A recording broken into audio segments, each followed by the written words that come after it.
Ladies and gentlemen, boys and girls, children of all ages, how you folks doing? Welcome here. Welcome to another edition of Smackdown. I'm your host, Conman167, and it's another show. It's another show here today. I don't really know too much about today's show. There's a couple title matches. We've got ourselves Nikki Cross versus Bayley once again for the Women's Championship.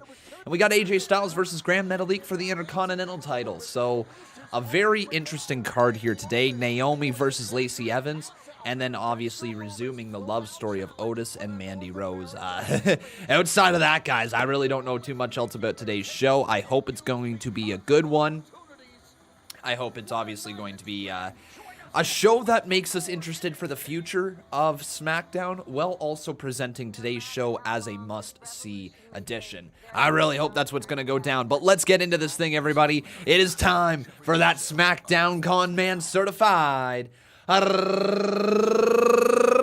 roll call. So who do we got in here today? We got Bishop Robinson. How you doing, my friend? Or Bishop, something like that. We got Raul Capar. Jovan de Feliciano. How you doing? We got Henry Cotras up in here. How you doing? I was like 0 for 3 there. Diego Toledo, how you doing? Zachary plays basketball. Welcome. We got Byron Knight in here, Matthew Bonneau, and we got Sasha Banks and Bayley. We'll resume the roll call in a second. Except you're going to have a lot more to cry about than a couple of cracked ribs. Because how you doing, Joseph P? And Jason Barker, how you doing, buddy? The greatness that is the era of Sasha Banks and Bayley. Bayley, I have to admit, after our championship match, I think Alexa turns heel tonight. Was in the gutter. But last week, I beat someone who is better than you and Sasha Banks. And tonight, I cannot wait to knock you off your high horse and become the new SmackDown Women's Champion. Do you guys think that's going to happen? Is Nikki Cross becoming the SmackDown Women's Champ? Big E! But they're on my mind. They're in my heart and well, maybe just my heart and my mind. But Miz, tonight, I promise you, oh, you gon' feel the power! Ooh. A Big E singles career.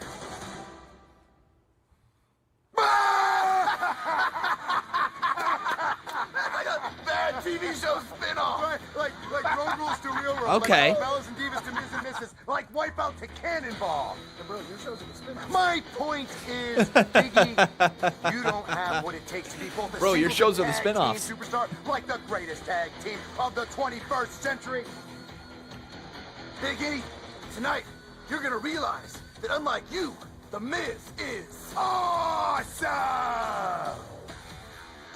Don't worry, you pretty little nasties, because tonight Good I'm opening going to give to Naomi this show here tonight. hashtag Good opening. what she deserves. Oh, that's a good promo. Lacey, what I deserve is to beat you senseless. Tonight, you're gonna feel it. Holy crap! Ahí está. El campeonato intercontinental. Yeah, baby! Dejar de ser Deville! valorado. Oh, Tonight, Walker! The Skywalker! How you doing, man? Impressive. Impressive. Holy crap, thank you, buddy. To phenomenal. And you're Woo! gonna find out the hard way when you step in the ring with the Intercontinental Oh, Champ. my man. You rock. It's Friday night. We're going to get to that in a second.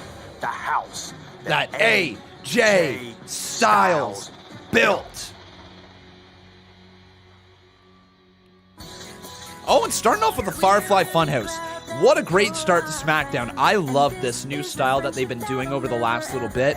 Amazing stuff. Botch Guy, how you doing, buddy? Welcome to the live stream. Welcome, everybody. We are starting things off with the Firefly Fun House. Here is Bray, and he's got a snorkel on his head.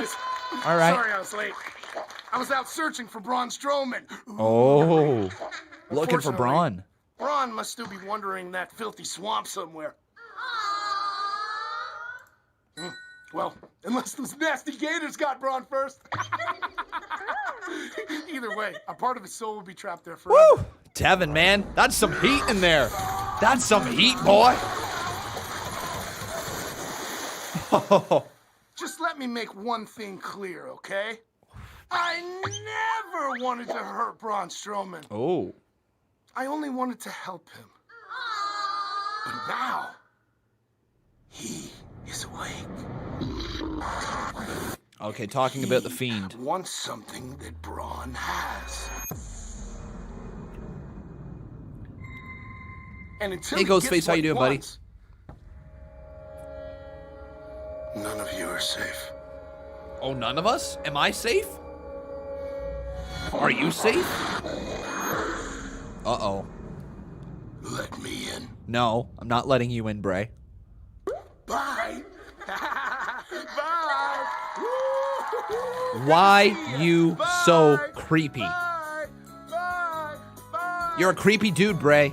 We're really glad that you're our friend, and this is a friendship that'll never ever end.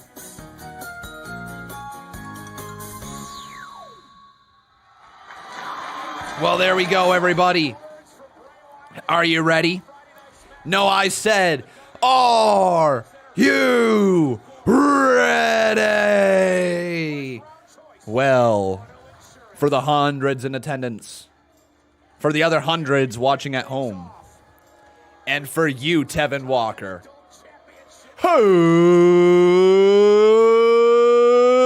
Let's get ready to suck it!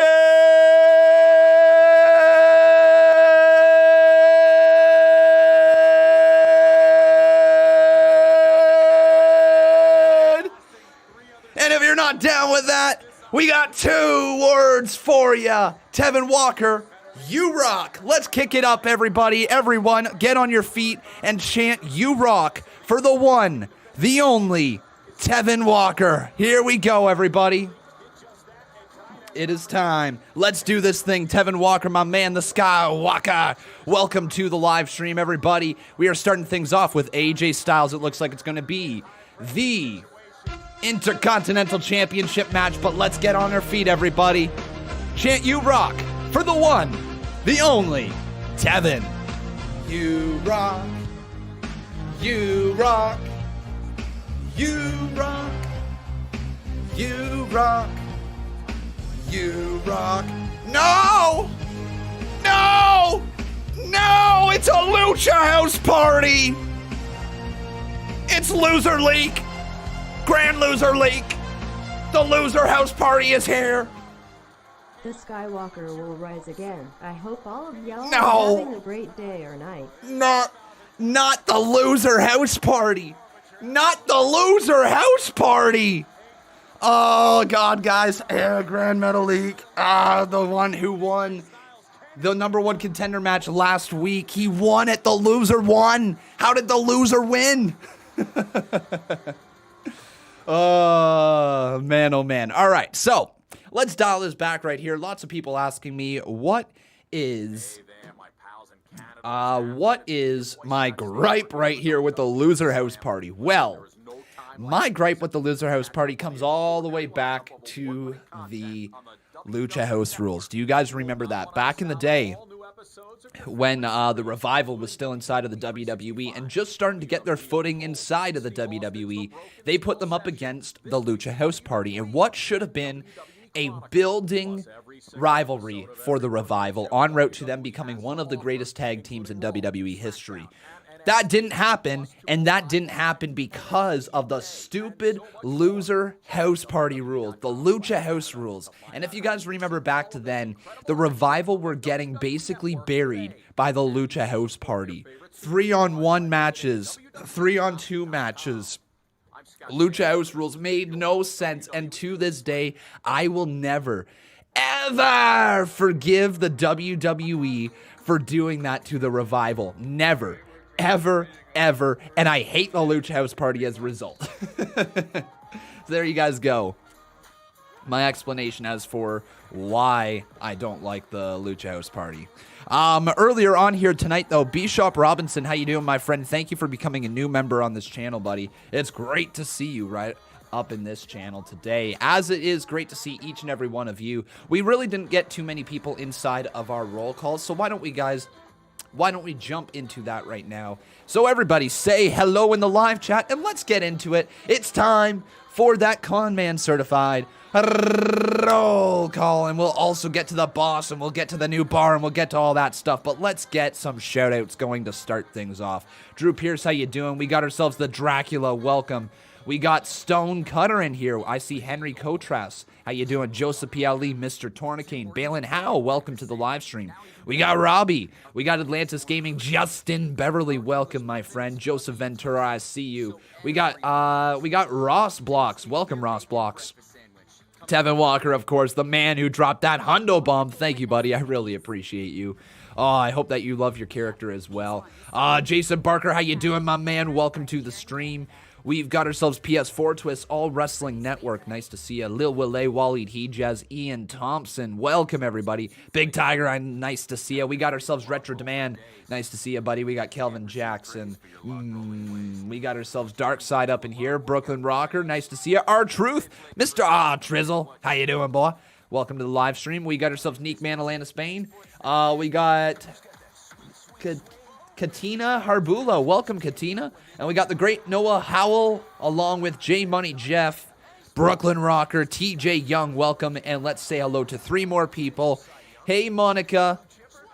We got who else? Roy Ress and Byronite. I think I said hello to you already, so we'll go one more. Andy Hammond, welcome to the stream. Okay, so yeah, everybody, SmackDown here tonight. It looks like it's going to be a decent show.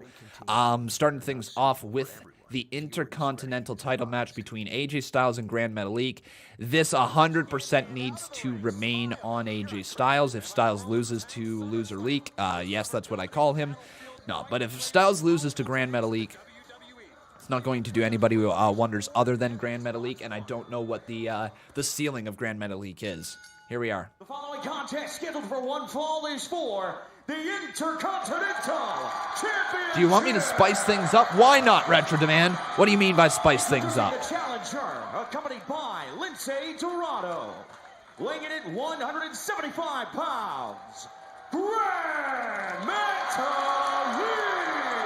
So Gran Metalik, all right, it's probably going to be good. Don't get me wrong, Gran Metalik is an incredible talent. I like making fun of him. Weighing in at 218 pounds, he is the Intercontinental Champion, the phenomenal AJ Styles. You know, for the 41-year history of that incredible championship, the Intercontinental title, Corey, it has always been referred to as the working man's championship. AJ Styles, indeed, has been a proud champion so far. Gran Metalik would love to be able to represent the WWE as Intercontinental So here we go, everybody. It is now time for you to head on over to twitter.com/Conman167 and let me know who do you guys think is going to win this match. Available right here, right now, up on Twitter. Thank you, Brooks YT. I appreciate the kind words. I just like talking wrestling. I like being able to interact with you guys as well. It's one of the things that I look most forward to each and every week is getting to sit down at 8 p.m. on Monday, Wednesdays, and Fridays. Some cool news regarding an upcoming pay-per-view. So if you guys remember, SummerSlam is going to be held on Sunday, August the 23rd. And we now know 1 week following that, on August Sunday 30th, we will get another pay-per-view, this time called Payback.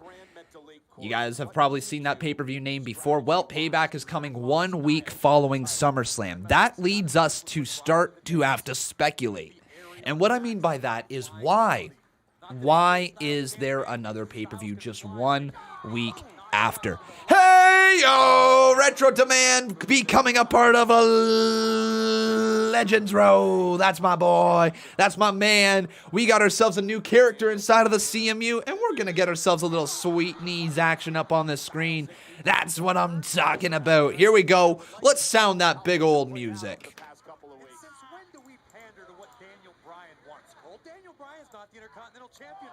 At least I want that music. Play it. Somewhere. Sometime. Thank you, buddy. I appreciate you very much. Oh, man, and now we're starting to get some donos rolling through. Hey-yo, that's what I'm talking about, my friends. I should probably update the Boss Battle Championship as well. And this is the pace right now that Styles wants in this match. But yeah, what do you guys think is going to happen in this match? I think it's going to be a good showcase for Gran Metalik, but this is just another match for AJ Styles to basically build up his momentum with. All right. I'm waiting for the sweet knees to play. I don't know what's going on over here. We need those sweet knees.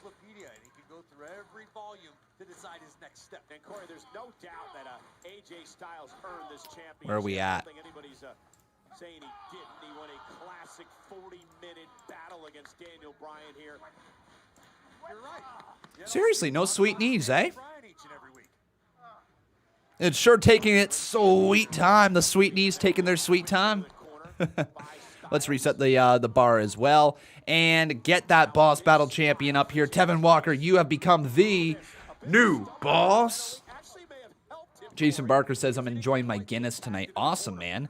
Yeah, I wish that I actually was able to sip along with you, but tonight I'm not able to. I got to go for a 3.5-hour drive as soon as this live stream is done. Yeah, 3.5-hour drive. I'm heading up to my cottage for the weekend, and the only way that I was able to take advantage of it, you know, being a WWE streamer, you only get so many weekends off where you don't have to be live with it. So this weekend, literally going right after I'm done being live here today.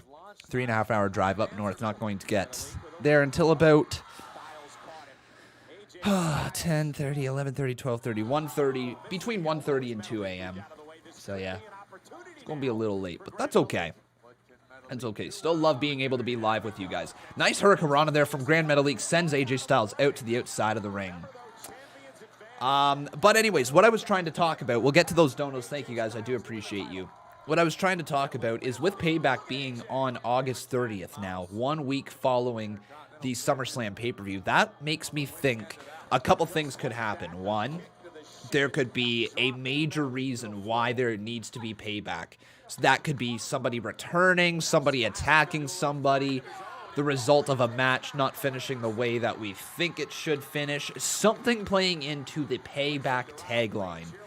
I don't know if that means Roman Reigns making his big return, maybe going after The Fiend, and The Fiend's looking for payback of Roman Reigns attacking The Fiend. I don't know.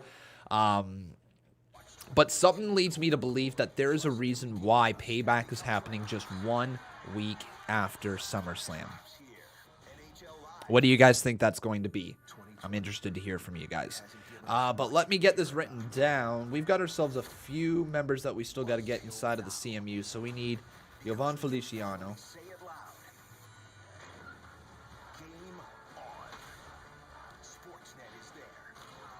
Nightmare Inferno.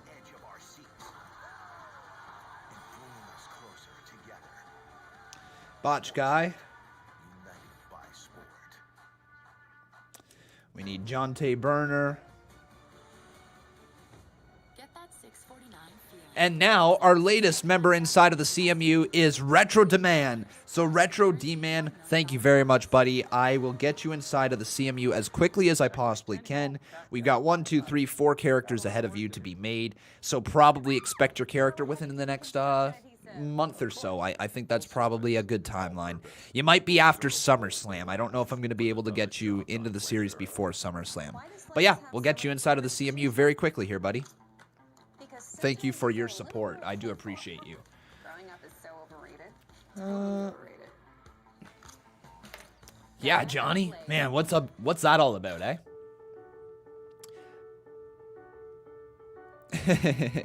Hey, Big Tiger, and to everybody else who is wondering as well. So, since Big Tiger has a question about how does he become a member, I figure I'll pass that message on to each and every one of you guys. If you are interested in becoming a member for this channel, all you got to do is click on that join button. Yes, it does cost money. No, it does not force...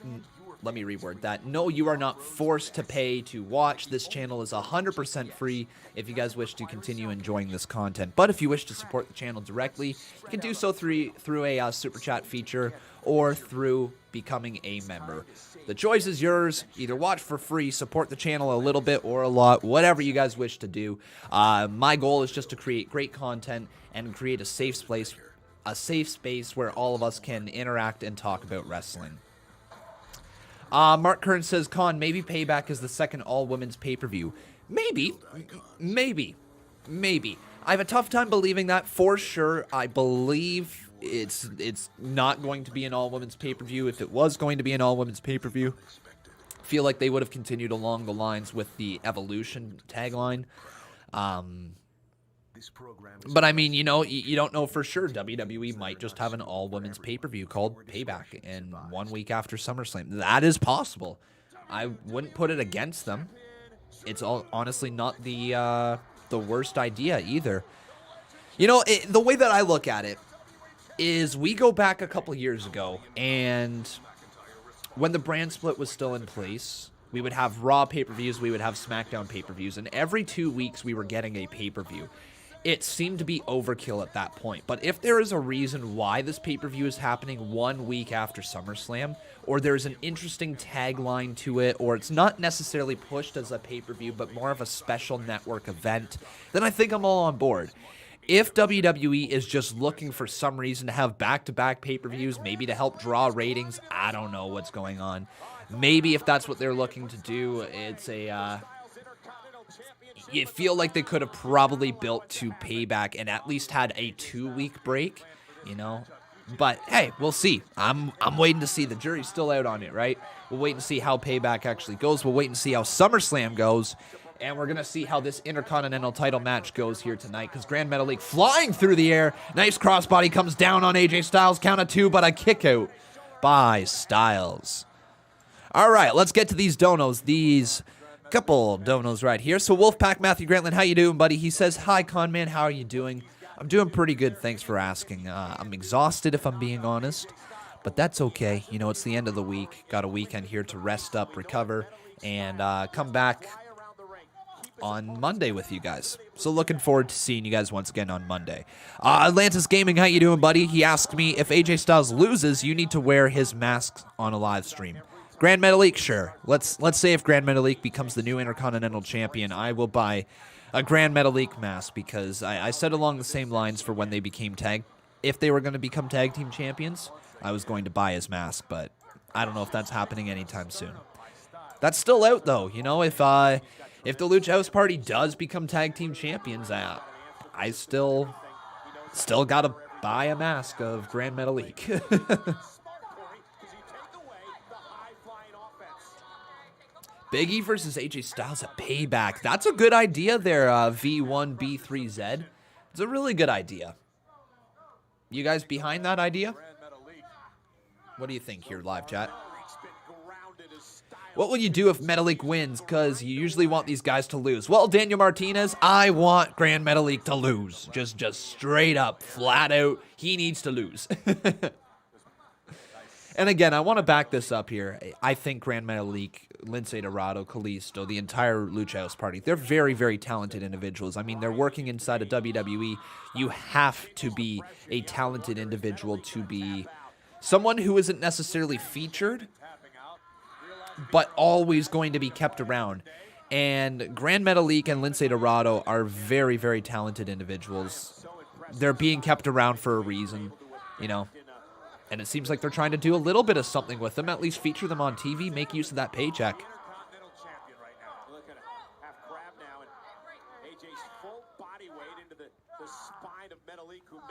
Hey, Cubs fan 16, how you doing? Can WWE do their second annual all-women's pay-per-view, Evolution? Well, they could, but they chose not to. Instead, they're holding Payback. We don't know for sure if Payback is going to be just a normal pay-per-view or if it's going to be like, an all-women's pay-per-view.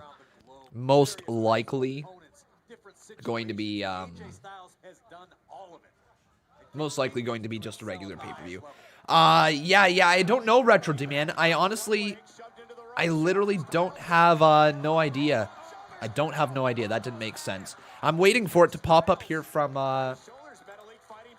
Streamlabs. I don't see it, though. I don't know why it's not popping up. Were you a member beforehand? You were, right? Hang on, Retro Demand. You were a member beforehand. Kick out there by Styles. So I'm pretty sure what happens if you're a member beforehand and it's already played a sweet knees for you. I don't believe it plays another one off of an upgrade. I could be wrong on that one. As for the memory thing, I don't take offense to it, but I do have an explanation for it. When you take a look at what I'm looking at here on my screen, this live chat right here, your comment is there for about a second and watch. Like, it's going to go. Now, of course, now they're going to stay there on the screen. Of course, now they're going to stay there on the screen, right? Yeah, of course, now it's not even going to move, so it's making me look like an idiot. Thank you, live chat. No, but there's just a lot that I look at, and my brain, for whatever reason, it thinks something, I'm about to say it, and then I get prepared to say the next thing after that, or I watch WWE, and it's just in one ear, out the other, and it's gone. My memory, you're absolutely right. On live streaming, especially live streaming, it's like, my memory's like the size of a goldfish's.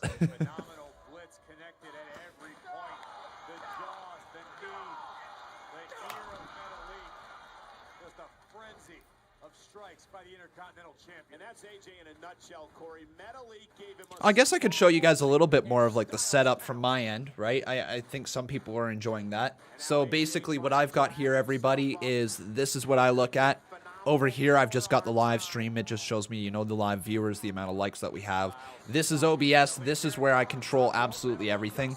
So all of, like, you know, all the photos that you see me put up here on the screen, they're right there in the nice little spot down there. Live chat, if I want to see your guys' Twitter, there you go, right there. You can see your tweets.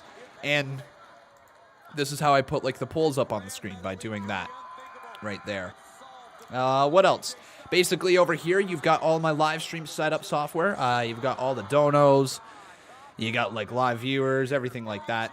And over here, there's the show. AJ Styles and Gran Metalik are killing it.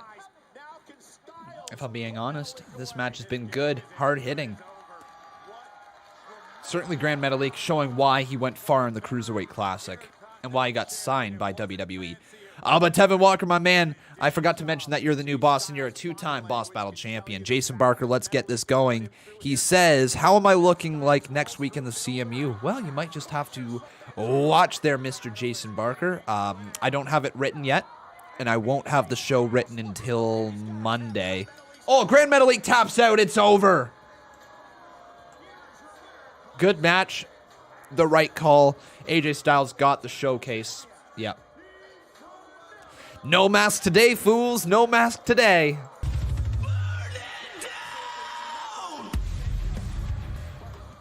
How am I looking like next week in the CMU? But yeah, we'll try to find something for you, man. Obviously, you just beat Joseph P. Ali. I feel like that feud isn't over right out of the gate. If I'm just gonna give you a little bit of like the behind-the-scenes look at things, I feel like the feud between Joseph P. and Jason Barker is not over. Or maybe a tag team. I don't know. Hey, we'll have to find out.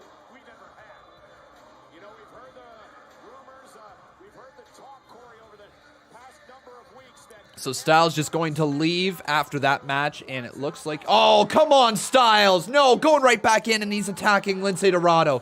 This has to be Matt Riddle, right? No, Matt Riddle already had a little bit of a feud with Styles. Now he's feuding with Corbin, who took out the ransom on him. Who's going to make the save? Oh, my God, nobody! Because Styles just hit the Styles Clash. Unless Big E is here. Unless Big E is ready to come make the save.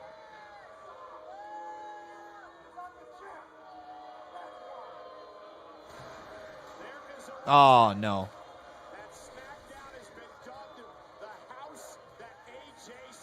Well, Styles just put them away.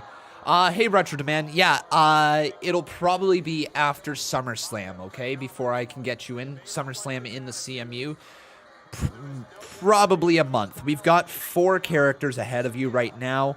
And I need to find a way to debut all 4 of those characters. We've also got to debut Joso, so technically 5 characters I need to debut, but Joso is ready to go. But yeah, probably about a month, I would say. All right, give or take a month. Well, I mean, standing on the sideline, standing back here watching this on a monitor. I think that could be you facing AJ Styles if you have the right friends. It could be you becoming Intercontinental Champion. Well, so we're friends now, all of a sudden, right? After all the short jokes and the stupid insults, now we're buddies all of a sudden? Yes, they did, Dead Memer. Thank you for your $2 dono. They absolutely did. It's going to be 1 week following SummerSlam. You are a former Olympian, a national treasure, and you get overlooked. I'm sorry. Poor choice of words. You get ignored. And then barefoot idiots come in here. They get all the hype, and they get all the opportunities. Opportunities that I think you deserve them. I see. Okay, so that's what this is all about, right? You want me to be the one to take out Riddle for you. That's what this little speech is. No, Chad. I think you misunderstand me. I don't want anything from you. I came back here to tell you a few facts and to tell you that I think you have all of the natural ability in the world. You're just getting a lack of opportunities. But yes, the King's ransom is on the table for anybody who wants to prove that Matt Riddle doesn't belong here on SmackDown. Okay. So think about it. All right, Chad? Riddle versus Gable. That could be good. Cole, if we're being perfectly honest, it sounds to me like King Corbin made quite the offer to Shorty G, and Shorty at least better think about it. Well, ladies and gentlemen, we want to take Yeah, I'm down for that. Babyface versus babyface. 100% down for that one. Sheamus versus Jeff Hardy in a bar fight. And no, I don't think this is going to signal a Shorty G heel turn, anybody. I don't think so. Nope. But yeah, Riddle versus Shorty G should be a good match if that's the match that does end up happening. What'd you guys think about the bar fight last week, I should say? Did you like it? Thumbs up, thumbs down, fist emoji in the center. What do you guys think? Boom. Yeah, the junkie. But Dead Memer, thank you, my friend, for your $2 support towards this channel. I do appreciate you. Got some thumbs ups. Got some fist emojis. Got some more thumbs ups. What do you guys think? Does this mean that Willow is returning? You never responded to you. I apologize. I don't believe I saw your comment there, Nathan. Mark Kearns, how you doing, buddy? Asking me, when is Lars Sullivan returning? I don't know if he's ever going to return. No idea. Don't have any information for you there, unfortunately. Good to hear, Ghostface, that you're getting slowly better by the day. Thoughts are with you still, my friend. So they're completely ignoring that Elias got ran over. Well, didn't Elias get written off for, like, surgery or something like that? Like, didn't he need... Wasn't there a reason why Elias got written off?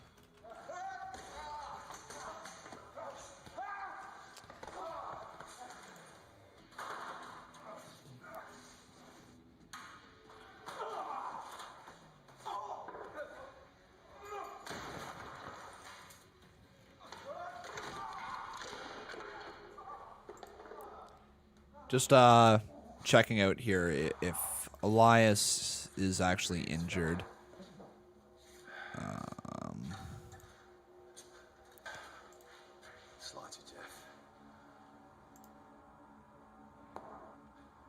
So yeah, here we go. In reality, here we go. We got the injury.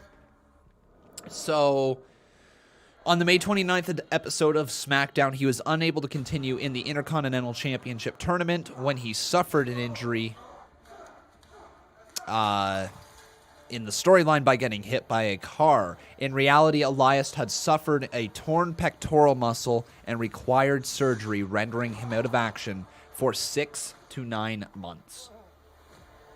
There we go.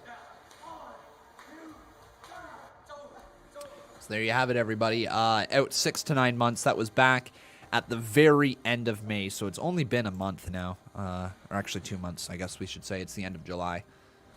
Yeah, only been 2 months for Elias, so we've still got a long time before Elias is going to be back.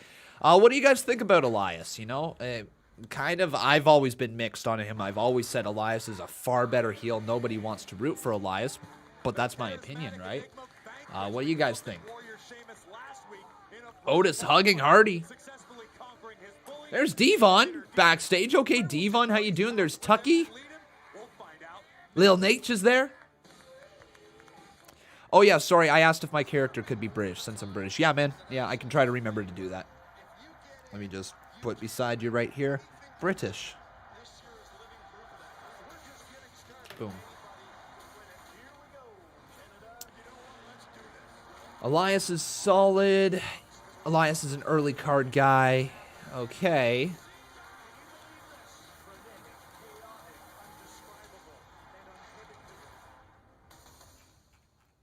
How about the Fiend attacks Otis tonight? I don't know what the purpose behind that would be, but I mean, hey, if it would get you interested in a program with Otis versus the Fiend, then sure. But everybody, if you are enjoying the show, make sure you leave a like on this video. Also, making sure you are subscribed to the channel. Would love to see your name pop up there on the top left-hand side of the screen. Hey, Villain, how you doing, my friend? We're going to quickly run a little ad, so if you guys get an advertisement, great. If you don't, then oh well.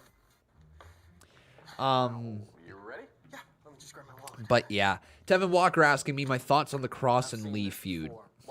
I think it's great. I think it's amazing how NXT all of a sudden went from having Adam Cole being like the focal point of NXT with the Undisputed Era and not really building up new stars over the past year. I like how all of a sudden they have shifted gears away from already established talent and said, F this, we're making new stars. Completely turned a corner and just started producing new stars. I like it. Reform Peach, thanks for subscribing. Stars like, you know, Timothy Thatcher who's getting made, being put over Matt Riddle in the last little bit. Nice to see. Bronson Reed going over, advancing to the North American title match. Dexter Lumis getting the win over Finn Balor and the aforementioned Timothy Thatcher. That's a freaking amazing. The fact that Keith Lee and Karrion Kross is centered around the NXT title without it actually being confirmed, there's going to be a fight for the NXT title, I think is really, really compelling as well. Honestly, guys, NXT right now, I've said this, when we compare it to AEW, AEW absolutely has the better stories going right now. I think NXT's got the better wrestling, and I've said that the last few weeks, except for this past week. This past week, I gave both the story and the wrestling to AEW. I think that they put on a much better show than NXT did this past week. But still, NXT has been producing some very, very compelling television. And I think if we start fast-forwarding 6 months down the line, 8 months down the line, NXT is going to look completely different. We aren't going to even recognize the brand, and we'll see different stars, homegrown stars that we weren't expecting to rise up the card. And that's the big difference with NXT over the last few years, is NXT has been essentially this brand that has looked to create a monopoly on the independent wrestling scene, taking anybody who got over on their own right and plugging them into their brand. I don't think that's the direction of NXT anymore. I feel like the direction of NXT is to try to create more homegrown stars because they have to now. AEW gets a lot of the first crack at a lot of independent wrestlers these days. Not as many are looking for their number one stop to be at NXT because they get the possibility of being featured on Dark, not having as crazy of a work schedule, and also get the possibility of being featured alongside of some up-and-coming really hot young talent. So if you compare the two, it makes a ton of sense why NXT is starting to move in the direction of needing to build up some homegrown stars.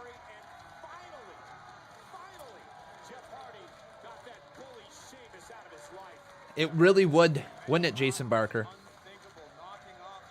Lil Willie says, just checked on your Social Blade Con, and you're right, YouTube is not a fan of you. It's not a fan of wrestling as a whole.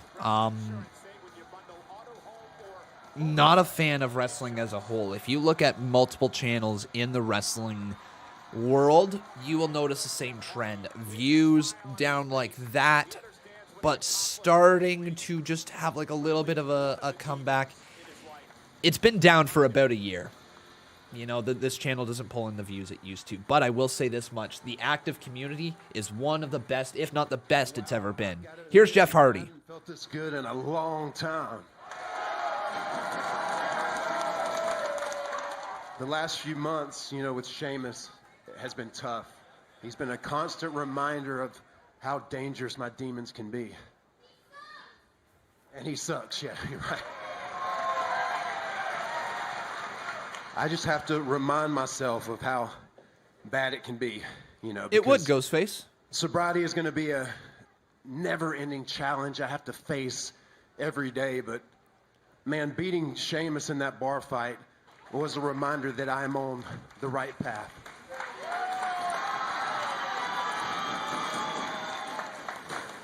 I'm an alcoholic.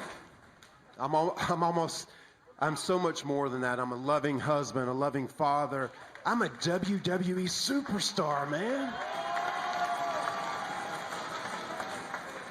And I get to perform in this ring for y'all, and I love that.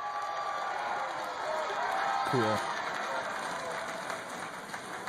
I'm like so grateful that the love of my family and friends have got me to this point. This is the payoff. Right now, this is good. This is a good payoff to the story. It just makes me never want to let y'all down again. Yep. I like this. I told you guys if this was the direction of the whole story, to get Hardy to be able to apologize to the fans and tell him, I'm not going down that path again. I was all for it. Make the most of my life for y'all, and again, I'm just so grateful to be alive and well here today on SmackDown. This is great.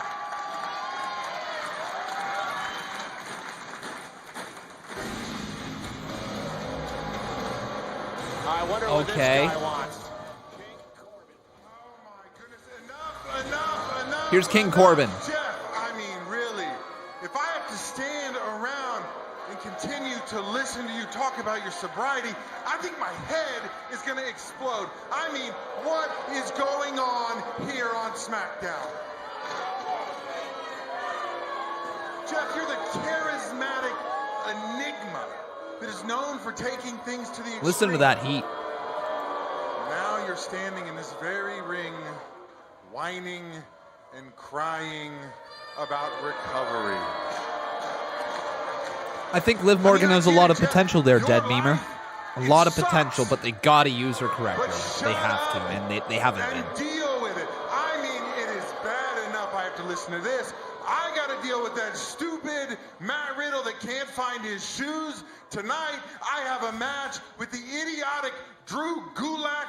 I mean, I feel like I'm losing my mind. I feel like SmackDown, my kingdom, is turning into an insane asylum. Okay.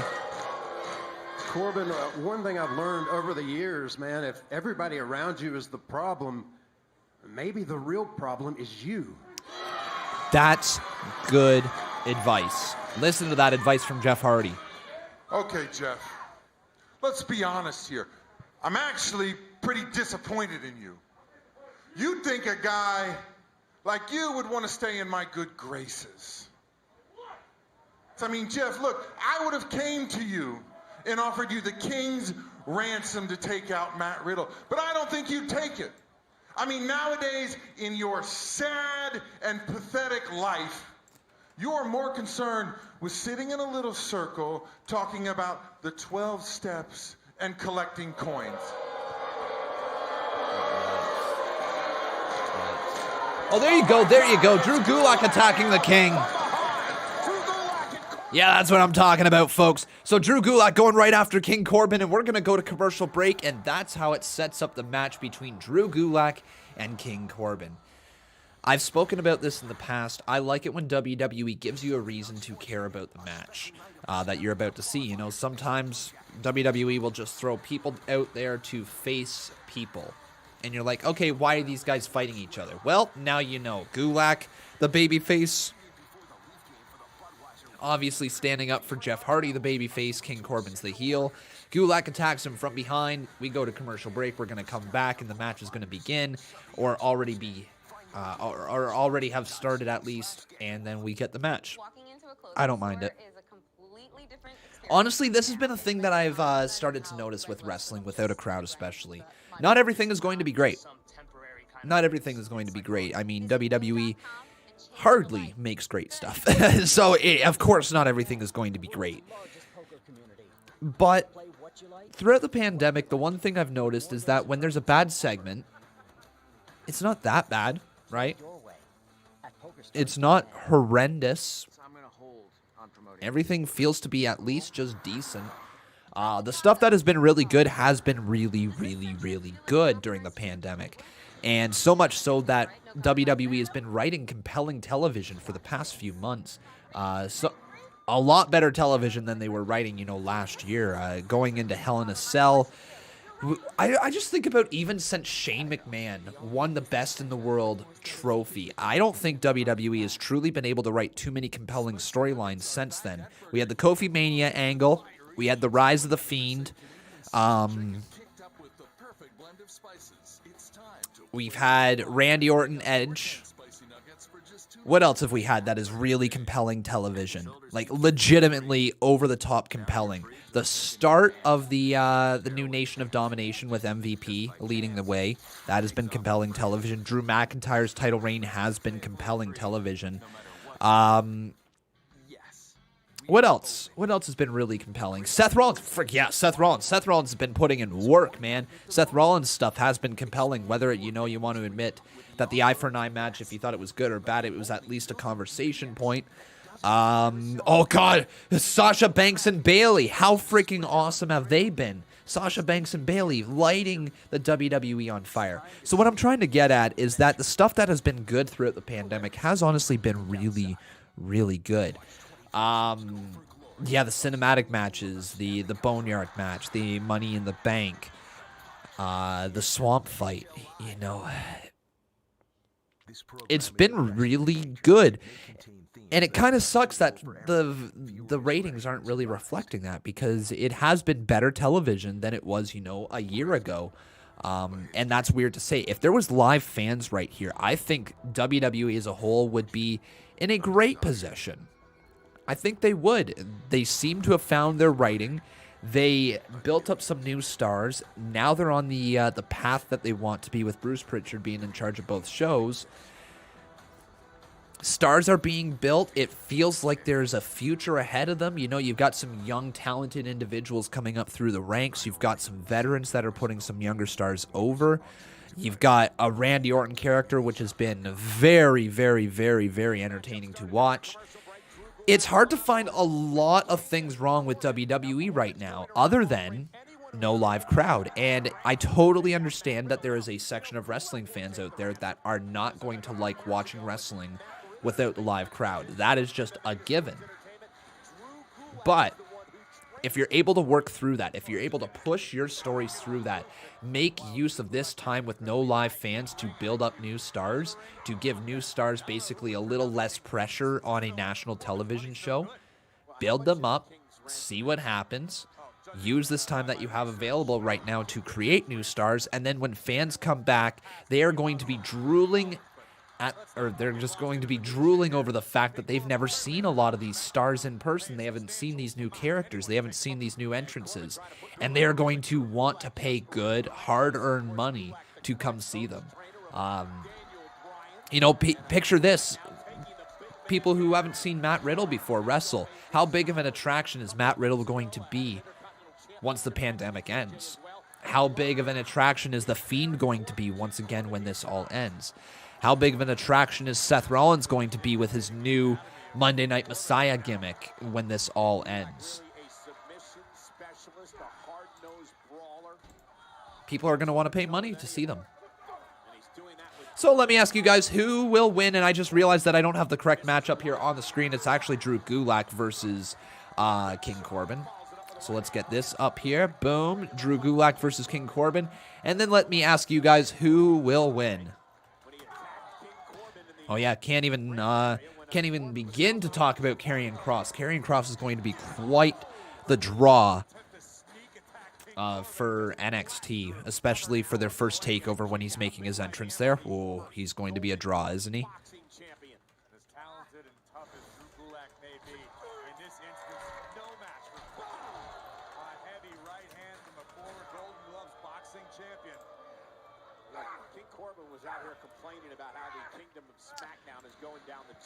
All right, guys. Twitter poll is now live. If you would like to vote in the poll for who will win.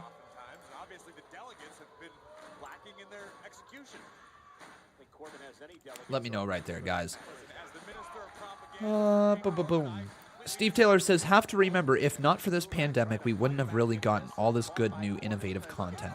Well, yes and no, right? Yes and no. I feel like WWE was in the process getting ready to usher in a new era. I think they committed to trying to bring in a new era when Paul Heyman became in charge of Monday Night Raw. The direction of Frig. Wrong freaking hashtag. Wrong hashtag. My God, guys, I'm like scatterbrained sometimes. Legit. Wrong hashtag. Let me try this again. So who will win? Yes. Hashtag SmackDown. Yeah. We were talking about NXT. That's what happened.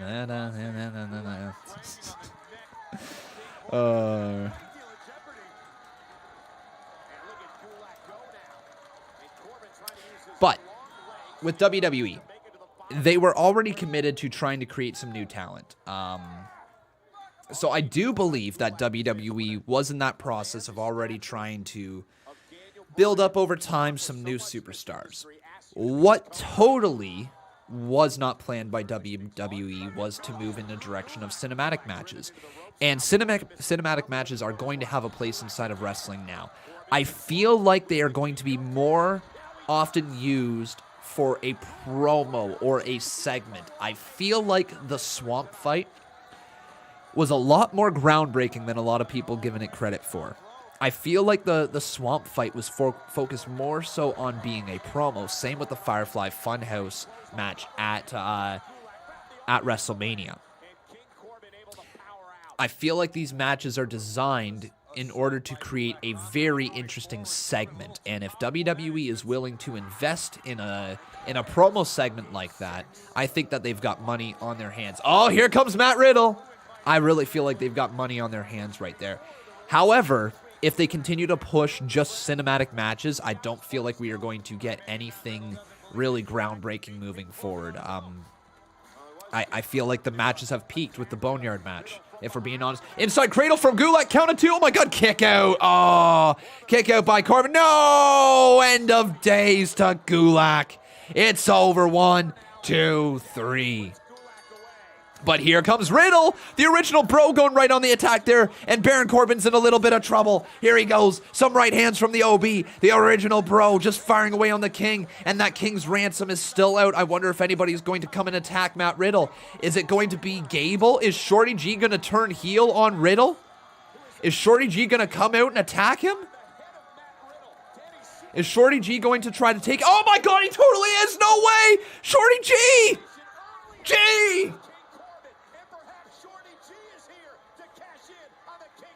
Okay, is it a heel turn? Hang on. I don't know if it's a heel turn, guys. I don't know if it's a heel turn. Hang on.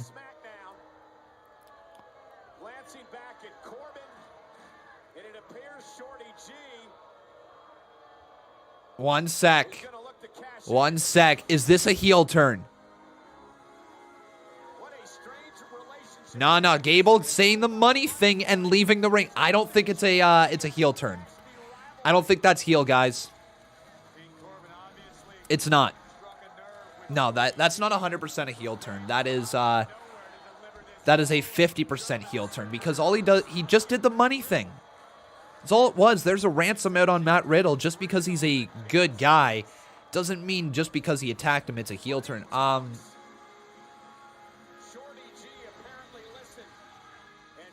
I don't think that's a heel turn. I feel like that's more of a Shorty G basically saying, hey, give me money. He could officially be a heel, and I'm not 100% declining that being a possibility. Like, it is a possibility that was a heel turn for Shorty G. And we'll have to wait and see to truly find out, but I got this gut feeling that wasn't a full-on heel turn. I feel like that was just more of a, hey, Shorty G, let's have you attack Riddle so that we can build Matt Riddle up. Unfortunately, there isn't really too many lower-end heels right now on SmackDown. At least ones that you can feed to Matt Riddle. There really isn't too many. So yeah, anyways, guys, I will be right back. I got to go to the bathroom. So why don't you guys tell me your predictions for what is going to happen at SummerSlam. What do you guys think the big matches are going to be? Let me know right here in the live chat. I will be right back, everybody. Introducing the free version of WWE Network. Download the WWE app and start watching today.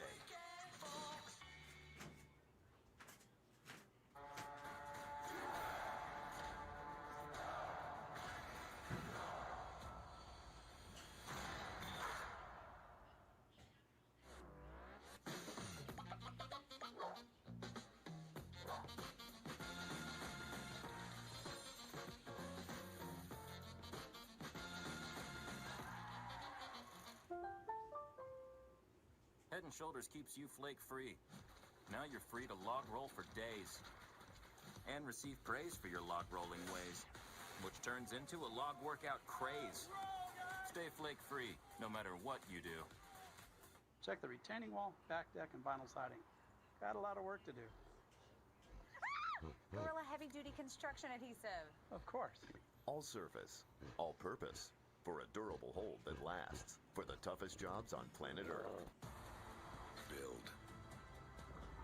Build it bigger. Build it smaller. Build it lighter. Rebuild. Build for Canada. Build icons. Then build them electric. Build more electric. Build electric that tows. Build the unexpected. Built Ford proud. Why does Lay's have so many flavors to choose from?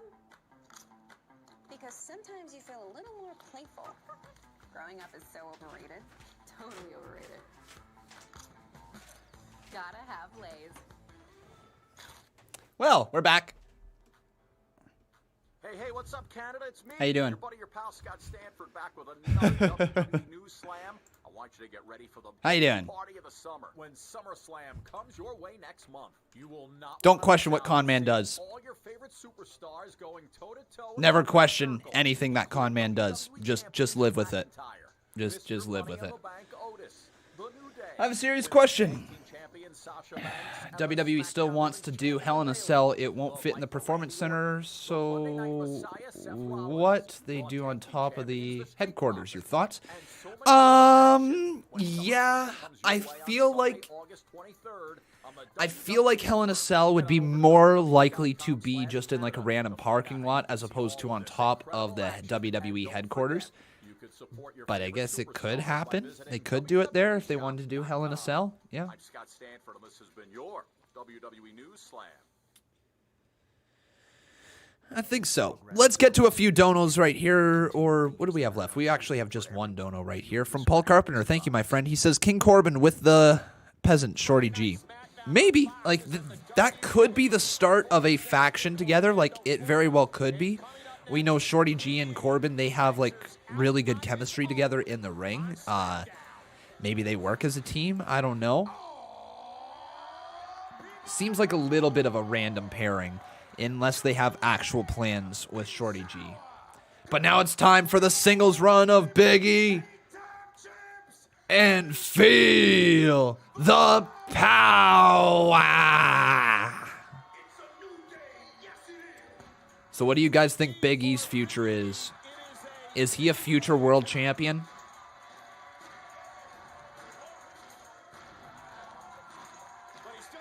Oh, Big E just rolling. He be rolling. Rolling. Here we go. We've got ourselves a new boss. His name is Paul Carpenter. So congratulations, Paul. Thank you for the support, my friend. I really do appreciate you. And let's see here. How many time Boss Battle Champion have you become?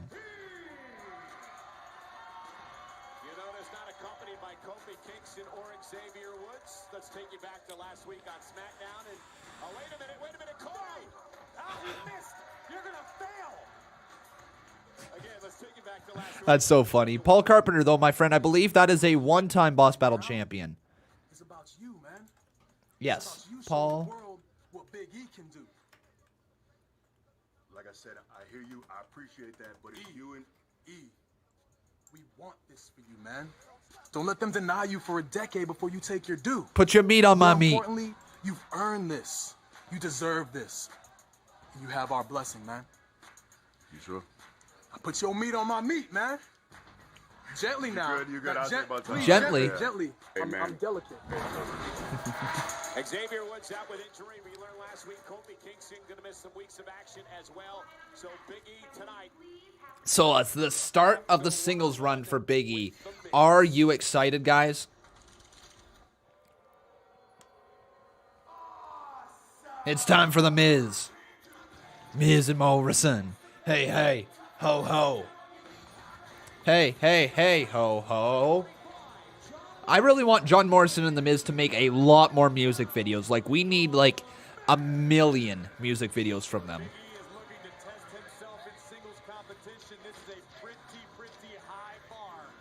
I've seen a lot of things on Twitter recently regarding the Miz and MJF. A lot of people say a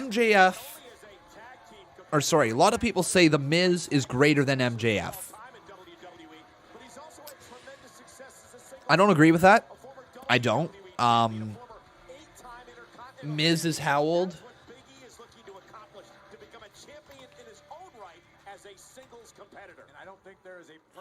Yeah, the Miz is 39 years old. MJF is, what, 25? 24? Yeah, 24 years old. So, no, I don't agree with that statement at all. Even if you wanted to say right now, the Miz and MJF, if they're equal, I think on your roster, you would take both, and both are amazing. I think when you talk about true potential, MJF already has the ability to talk everybody into the building at 24 years old. He makes you want to pay money to see him get beaten up. So, no, I don't agree with those statements that I've been seeing online recently. However, The Miz is still a great, great individual that you want on your brand. When The Miz is firing on full cylinders, there's very few who are better than him. But MJF right now, and also his whole career, is just honestly, other than the 2016 run with The Miz, when he was Intercontinental Champion and feuding with Daniel Bryan as or on Talking Smack and stuff like that, I don't think MJF touches that Miz. To be quite honest, like, I don't think too many people touched Miz that year. Miz was, like, one of the best things going on all of wrestling in 2016. But I do think that MJF right now, his career just looks like it's going in the much better direction. Miz is kind of on the downtrend right now. MJF is got a rocket strapped to his back.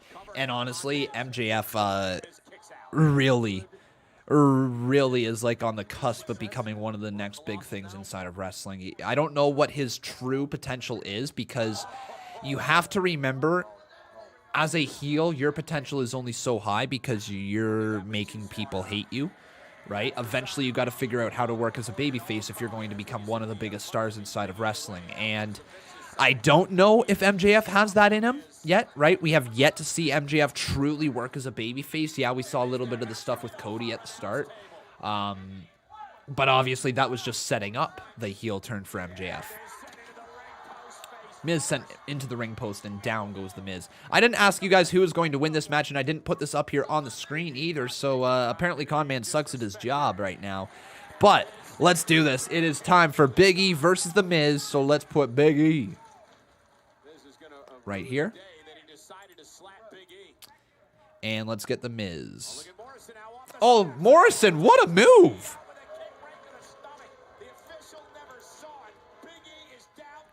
Big E looks like he's hurting right now.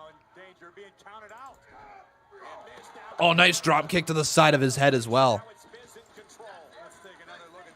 I'm actually going to ask you guys on Twitter, was that a Shorty G heel turn? Hashtag Smackdown. Yes. No. All right, guys, let me know over there if that was a Shorty G heel turn, and then you can also let me know who will win this match.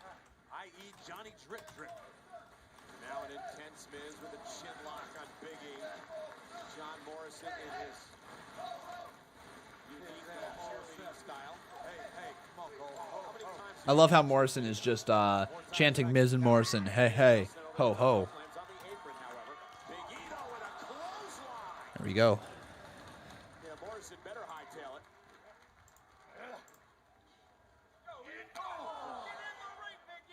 This is also an unfamiliar situation for Big E when it comes to cardiovascular conditioning. Ordinarily, you want to Wondering, do they really want to push Big E with the same character as Kofi? That's no longer an option. This is a big learning curve. Oh, Big E misses the splash. I don't know what you mean by that. Basically, like treating Big E as an underdog. I personally think that that's a great story to give Big E once again. The reason for that is because it is a tried and tested scenario of getting somebody over as a babyface. Big E obviously has a lot of fan support. You know, when we talk about a superstar inside of the WWE who's got universal support from the fans, there aren't too many of them. Daniel Bryan, Randy Orton, like breakfast sandwiches, ice caps, and more. Plus, get exclusive offers. You know what I mean? There isn't many, and I think Big E falls into that category of just being a superstar who is universally loved by the fans. Or at least universally respected. Let's put it that way. Maybe not loved. Universally respected by the fans. And I think that that leads to a really big potential storyline of them allowing Big E to win over the fans. Be treated as like a, I guess, quote-unquote, second-tier superstar because he's always been relegated to the tag team division, or he's always needed somebody by his side, you know? He's never succeeded on his own. I think that's actually a very compelling storyline. The Fiend is on that category? No, not after Hell in a Cell. I would not agree with that anymore. Not after Hell in a Cell and not after Goldberg beat The Fiend. I would say that there's a lot of people who have cooled off on The Fiend. A lot of people who feel like his matches have not been entertaining. I'm sorry, I think The Fiend is a really neat character. His matches have not been that entertaining. Reformed Peach, how you doing, my friend? Welcome to the live stream. Asking me why will I not answer you because you keep on spamming the same thing or telling me why will I not answer you. I don't know what your question was, my friend. Ask your question again as opposed to spamming the same thing over and over again, saying why won't you answer me. It's the best way to get an answer out of me, probably. Some people saying Asuka's universally loved. Yeah, I'd agree with that statement as well. Yeah, I'd agree with that statement. Or at least universally respected. I'd say Drew McIntyre, but I know not even Wrestling Days likes Drew, so obviously that statement doesn't even work on the face of YouTube here. When The Fiend lost, his stock fell. Not even. Oh, yeah, I guess. I think, though, his stock fell more so because he was in that Hell in a Cell match with Seth Rollins. Both Seth Rollins and The Fiend stock fell from that match. That was one of those matches that, the way WWE wrote it, it was impossible for either superstar to get over from it. Your discretion is advised. Back on Friday Night SmackDown, Big E versus The Miz, one-on-one tonight. We told the story a bit earlier on. Big E... Absolutely. Xavier Woods deserves a ton of credit for helping get Big E over as a star. Without Xavier Woods, Kofi Kingston, and Big E forming the New Day, a lot of those guys' career might have been done. Kofi might have been on the unemployment line or at least released, and Kofi could very well have just been another guy who was looking for somewhere to wrestle after his WWE career, right? Thank goodness the New Day worked out for them because they were all three of them really close to being featured endeavored at one point.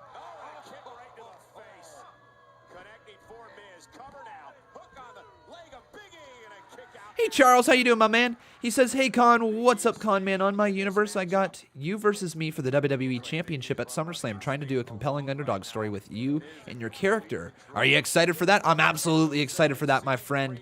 Great to hear that you've got me in your universe mode. Obviously, I got Charles Wright, the man who is always right. Charles Wright is always right. Charles Wright is always right.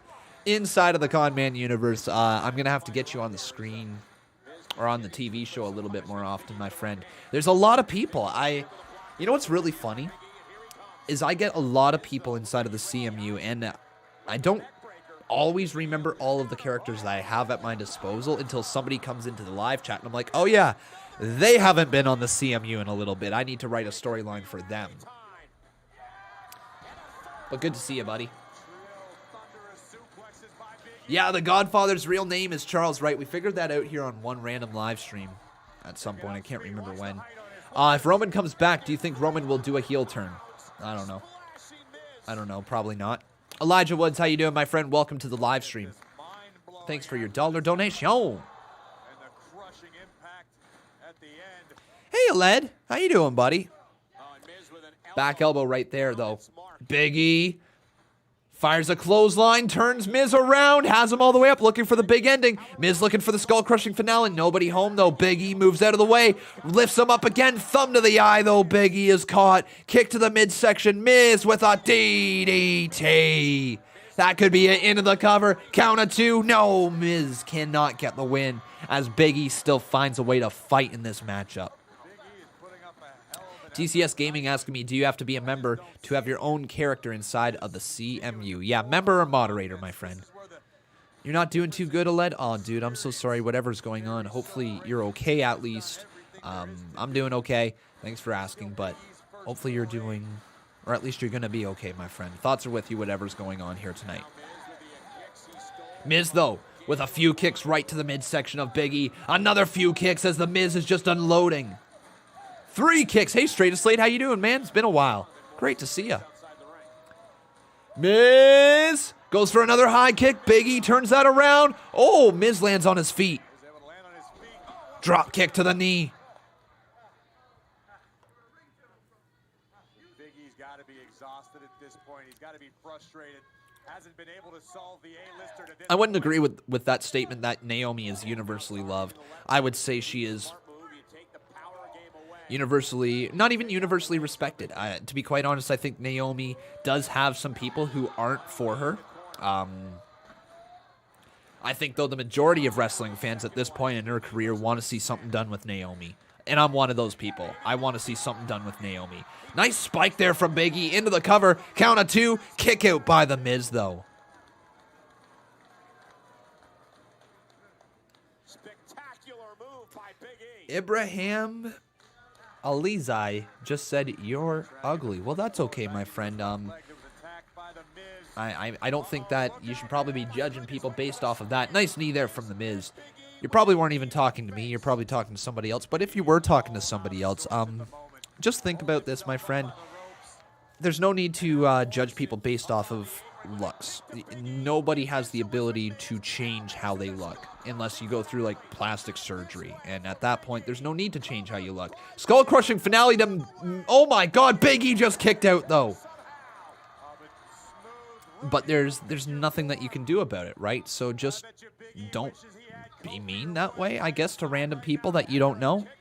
You know, how would you like it if somebody here in this live chat that knows nothing about you just says, you're ugly? Well, you probably would be like, oh, okay. You were joking. Funny joke. Good one. Everybody's always joking online until they get called out by the person who's streaming. Good joke. You're funny, man. You're a funny dude.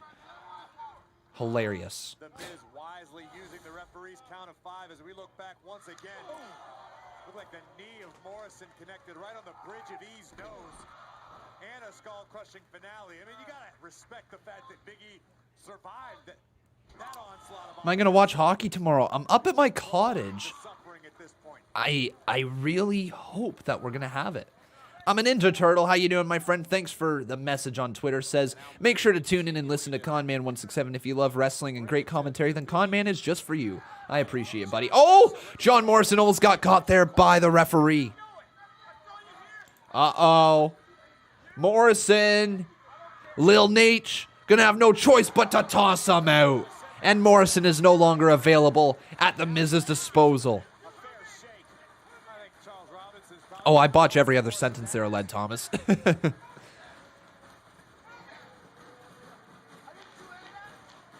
is protesting the fact that Morrison has been kicked out of the arena. But Morrison basically saying, I didn't do anything. I think that's wrong. Big E rolls up the Miz into the cover. Count of 2. Miz kicks out of that one. Oh my God, Big E! The Brock Lock! Stretch muffler, are you kidding? Big E with a new submission move. Miz taps out. It's over. Big E wins with a submission. The stretch muffler, also known as the Brock Lock. Oh, I like that. I like that a lot. Ooh. That's actually a great addition to Big E's repertoire right there. The Brock Lock, the stretch muffler, whatever you want to call it. The knee was over the back of the head of Big E as he lifts you up by the knee and just dangles you there. Thanks, Lil Willie. But here's Cesaro and Nakamura. And this year was the best because we became tag team champions. Look at that. What's going on here? Oh my God, no, not the Loser House Party again. No! Champions Lounge here. We're having a little, championship party. I can see that. Amigos, you guys like parties. Yeah, so Loser! Loser! Loser! This is a champions only party. Ay, papá. Sí, perdón. Sí. Es no campeones. Sí, eres non es campeones. I mean, Metalik, you had a chance early tonight, but you, ¿cómo se dice? Blew it. Oh, yeah. Blew it. Yeah, run along. Champion salute. Yeah. Take it easy. Yeah, keep going. Good riddance there. Maneki Neko. Last week, Nikki Cross knocked off her best friend Alexa Bliss in a hard-hitting matchup to earn this. Booster Seat says, Con, you're not funny. You think I'm going to take advice from somebody who's got a name like Booster Seat? Dude, you can't even sit in a car without something underneath your booty. You need something to prop you up to see over top of the dashboard. That's why you need a booster seat. No, man, welcome to the live stream. It's great to have you here. Even if you think I'm not funny, that's okay. Good to see ya. All right. We got ourselves an $8 dono from Lil Willie. How you doing, my friend? Welcome to the channel. Great to see you, my friend. He says, fall and pray to the wrath of Sasha and Bayley. Well, we going to hear a little bit of fall and pray. Going to hear a little bit of fall and pray, everybody. Embarrassing you in front of your in-laws. Spreading rumors about you at work. That wall is your Everest, but not anymore. Today, let's The end is here. The end is here. Fall and pray.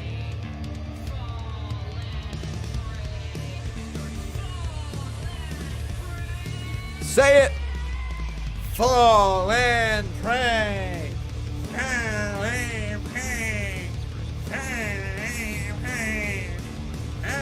and pray. Fall and pray to the wrath of Sasha Banks and Bayley. All right. So, second time here tonight that lots of people have been asking about why do I dislike the Lucha House Party. So everyone who is interested in knowing why I do not like the Lucha House Party, please listen, because I don't want to have to say this again for the third time here today. I don't hate them. I don't. Basically, it's just a running gag here on this channel, and it all stems from the fact that, well, the Lucha House Party rules, if you remember against the Revival, the Lucha House rules, those things really turned me off the Lucha House Party, and I've basically been against them ever since then. I don't think Lince Dorado's a bad wrestler. I don't think Gran Metalik's a bad wrestler. I know Kalisto's not really with them right now, but I don't think Kalisto's a bad wrestler by any means. I think that they're all really talented individuals. You have to be in order to get to WWE. But when it comes to me personally and me watching the stories, it's really fun when you get invested in characters, and if you have personal preferences with characters, go in on those personal preferences because it makes watching wrestling so much more fun. Personally, I don't like the Lucha House Party. I don't. I don't like it from the Lucha House rules. I don't like how they buried the Revival. I don't like that that's the reason that the Revival never became stars inside of WWE. I don't like them. That's okay. So, personally, I root against the Lucha House Party. They're not a team that I want to see win things. They're not individuals who I want to see succeed, per se. And it's very fun to root against them. It really is. And I'm sure that you guys have a lot of individuals that you aren't fans of inside of the WWE as well. I will once again state that I truly believe that they are good wrestlers. Everybody inside of the WWE's got some skill, far more skill than I could ever possess inside of the ring. Here's Sheamus. Nice little outfit again. I like it. The mistake I made in agreeing to fight Jeff Hardy in a bar was agreeing to fight Jeff Hardy in a bar. I mean, I fought him in his natural environment. I mean, I practically gave him home field advantage. And as I watched as his body hit the floor, that gin-soaked floor, and bounced up like nothing happened, I knew I was in trouble. As I smashed beer bottle after beer bottle over his head and watched him get stronger and stronger, I knew I was in there with a greater power, stronger than myself. And even though not a drop of booze, I think this outfit looks great for Sheamus. I said last week that he should probably keep the suspenders. Looks great. In a handicap match. Me versus Jeff Hardy and his long life partner, alcohol. I was surrounded. And it was a testament to my bravery and courage that I made the match as close as I did. But I'm not here to make excuses and complain. What's done is done, right? And I don't have to worry about pushing Jeff Hardy towards the bottle anymore. When an addict as strong as he is, it's only a matter of time. Because I'll just sit back, relax, and let nature take its course. Jeff Hardy is not my problem anymore. And that's bad news for the SmackDown locker room. Because now, I'm their problem. I like that. That was good. Good look for Sheamus. Really good look for Sheamus. Basically, once again, I said last week in the bar fight that look for Sheamus was going to be something that gives him a little extra edge. It's going to be something new for his character. Nice to see. Absolutely agree there, Botch Guy. I almost called you Sheamus. Absolutely agree there, Botch Guy. Like, Sheamus just... I think he's always been one of those characters that has been grossly underrated. He's got just such a different look, not a look that you're used to seeing inside of the WWE. Always have had a different look. Great performer, big size to him, Irish, which gives him just something even more. Honestly, I've always liked Sheamus inside of the WWE. Here's Lacey. I beat her at karaoke. And yet y'all all want to start a little Naomi deserves better hashtag. Y'all want to feel sorry for her so bad.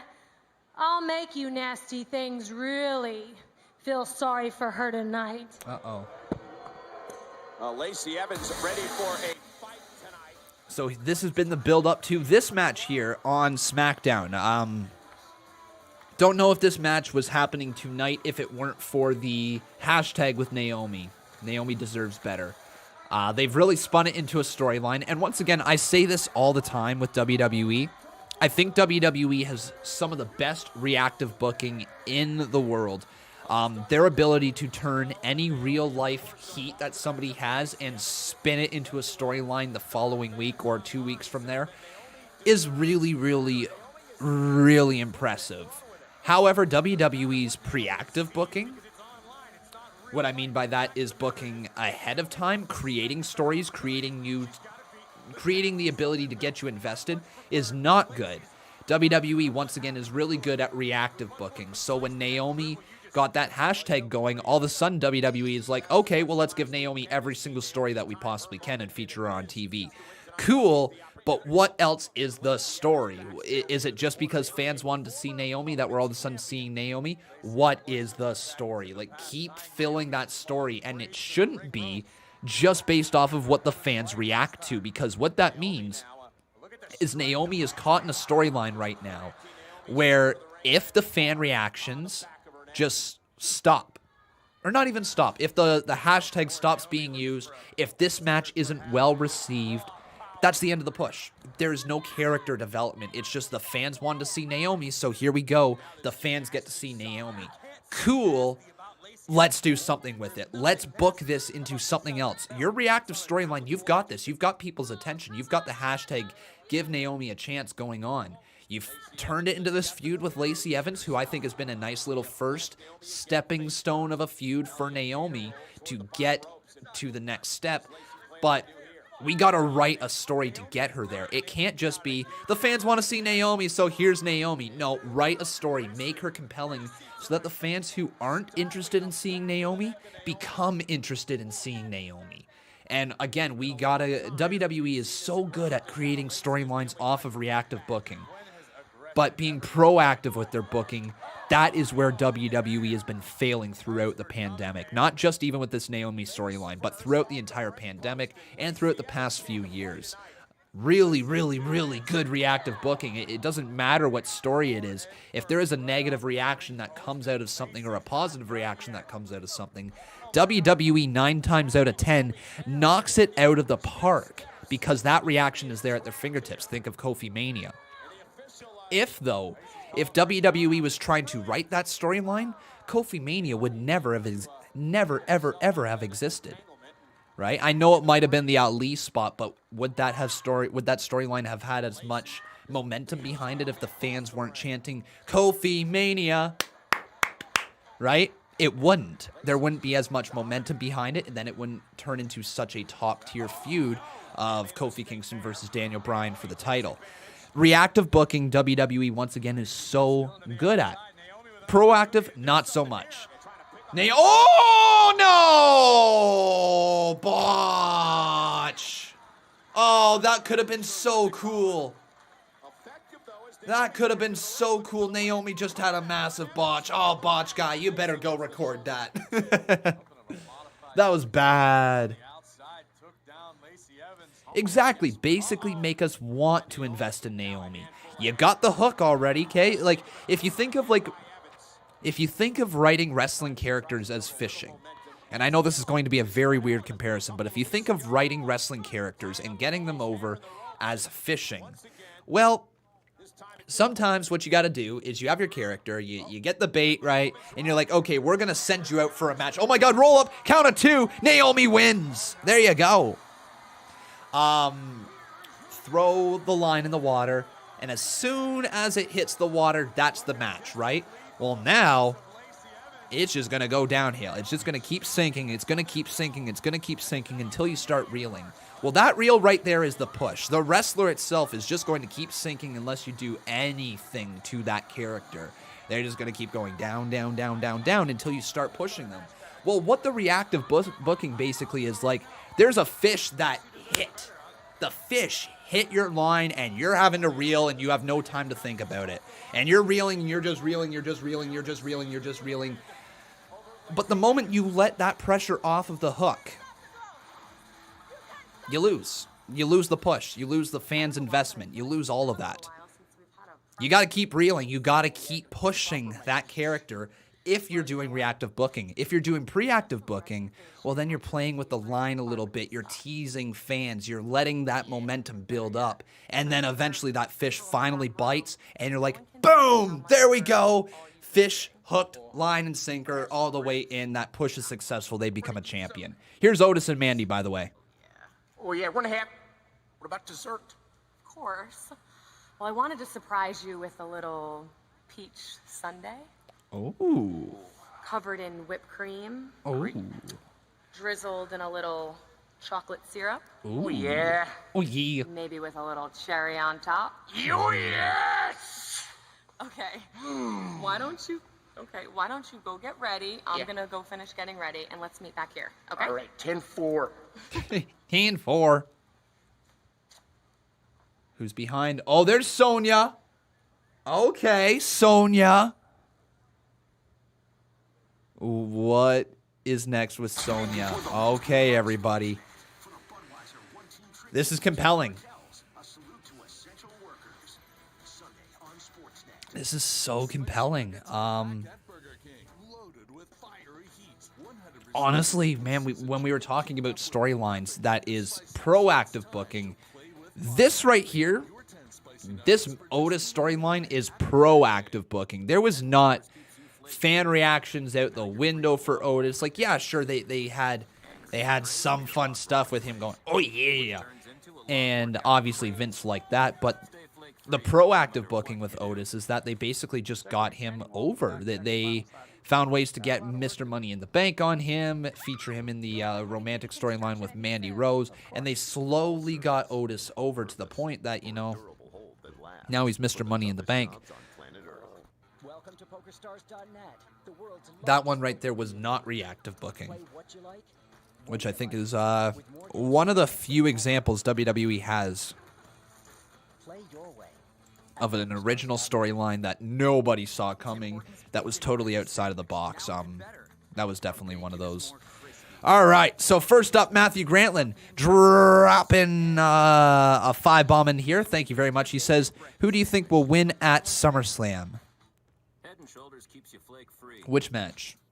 We don't really know much of the matches at SummerSlam right now. We can assume a few of them. We can assume Braun Strowman versus The Fiend. We can assume Drew McIntyre versus Randy Orton. We can maybe assume AJ Styles versus Big E. Maybe. I don't know, though. Who do you think will win at SummerSlam? Hey, Botch Guy. Yeah, you missed a little bit of something there. So on Monday, I think it was, we tried this new live stream overlay right here. People were mixed reactions to it. At the end of the day, it did end up winning the poll for the new overlay, but there was enough people who spoke up against the poll that made me realize I need to still fix some things. I haven't had the time to be able to fix it this week, but I plan to try to get at it by next week. So, yeah, the new poll or the new overlay will be here in the future, I hope.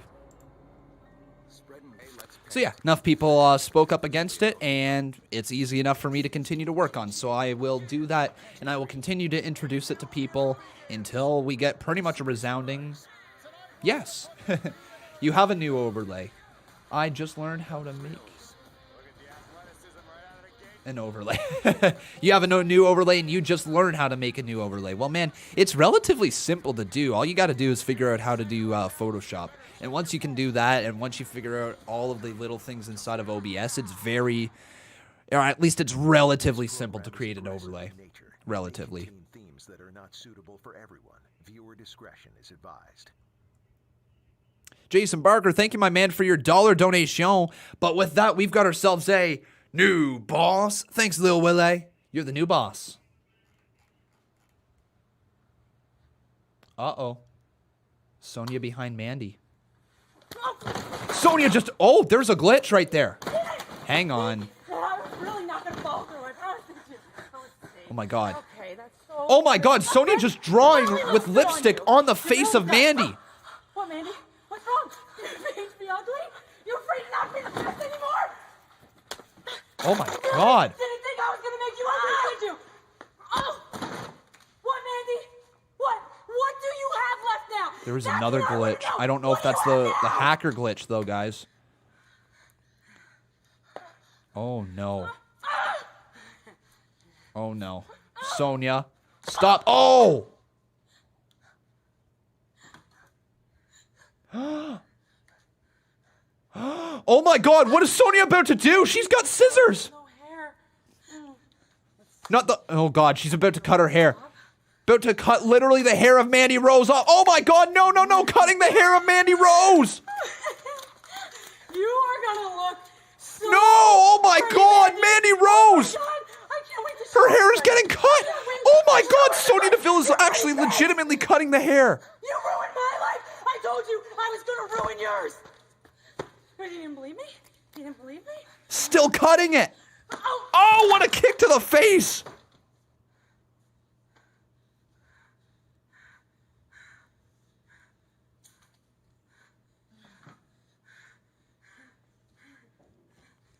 What else is she gonna do?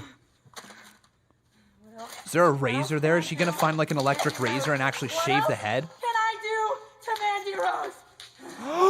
No, she gonna shave her head bald. Don't do this, Sonya. Don't do this, Sonya.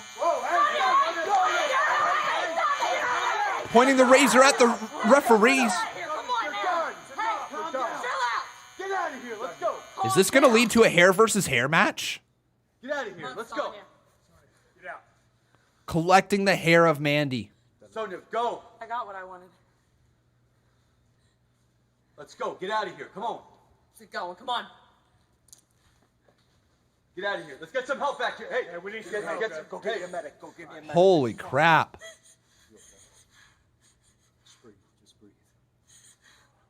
Just a sickening attack by Sonya Deville. So this needs to lead to a hair versus hair match. It's been a while since we've seen a hair versus hair match, and you know what, guys? This might be the direction to make Sonya Deville look like more of a badass. If this does lead to a hair versus hair match, that'd be Mandy Rose obviously getting the win, making Sonya Deville maybe bald.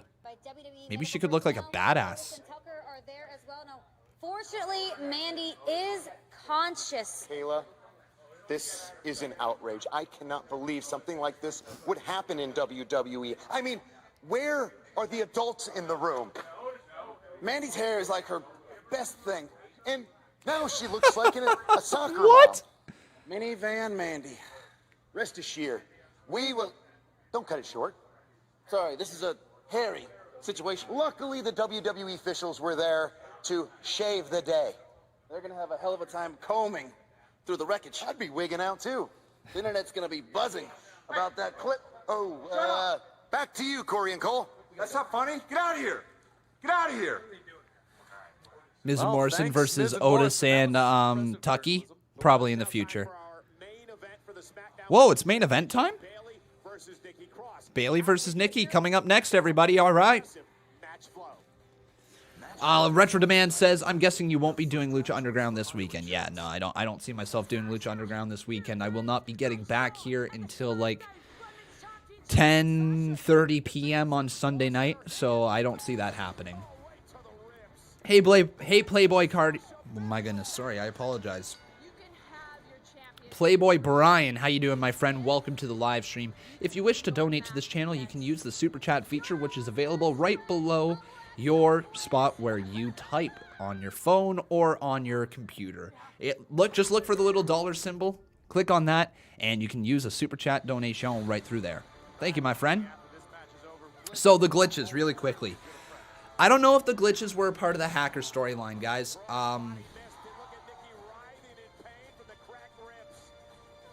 I don't know if that was necessarily a glitch storyline. I feel like it might have been something about Sonya Deville and Mandy Rose hitting the camera and them just making like it was a really hectic brawl.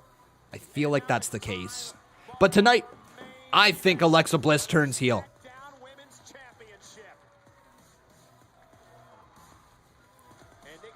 We actually have somebody who's called Playboy Cardi in here, Playboy Brian, so that's the reason why I mixed your name up. I'm really struggling to speak English. What do you think about a Bray Wyatt versus Big E feud? I think Mr. Rogers' Bray and Big E's positivity gimmick can make magic, leading to The Fiend turning him into a monster. Maybe. You think Asuka's going to cost Bayley tonight? Interesting. I think that Alexa Bliss turns heel.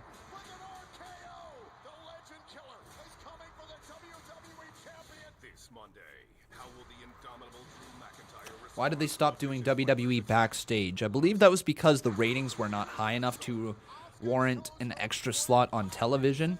It'd be one thing if WWE's ratings were off the charts right now. They're not. And Fox was just kind of like, okay, well, we're dialing it back there.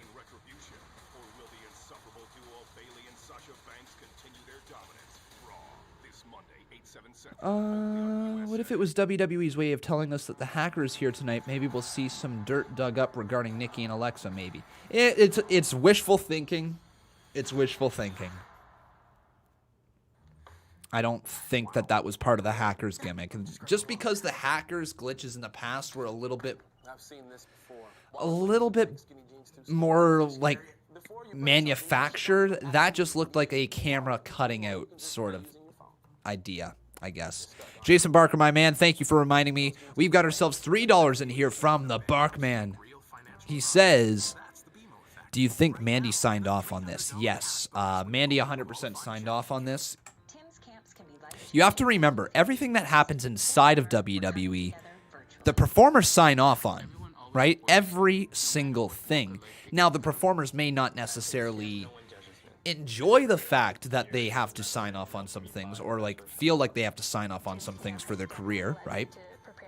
But at the end of the day, if somebody really didn't want to do something, all they got to do is say no.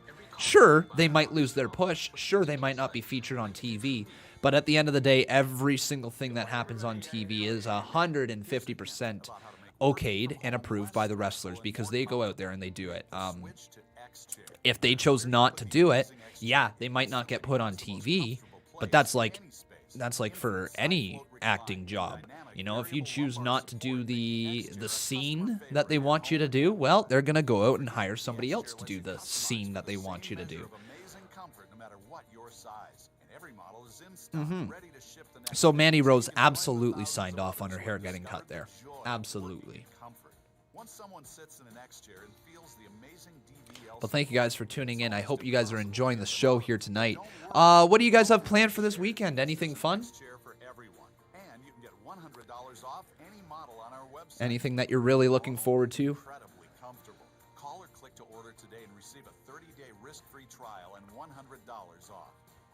AJ Styles versus Roman at SummerSlam. Do you think that would be a good match if it happens again? Well, I mean, absolutely it would be good. Both Roman Reigns and AJ Styles are incredible. It'd be really good. Be able to put on a great show. Mus Irving, how you doing, my friend? Welcome to the live streams. Sports and playing golf, says Dan LaFontaine. That sounds fun, my friend. Sounds really fun.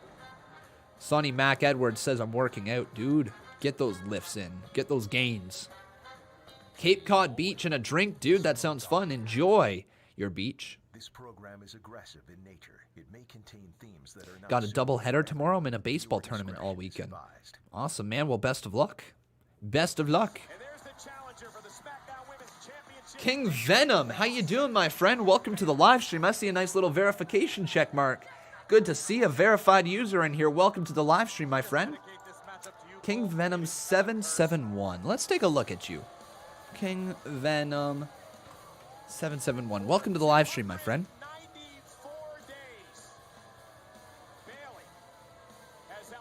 So here comes Bayley and Sasha. Oh, look at that, 126K. Cool. That's really neat. Well, welcome to the channel, buddy.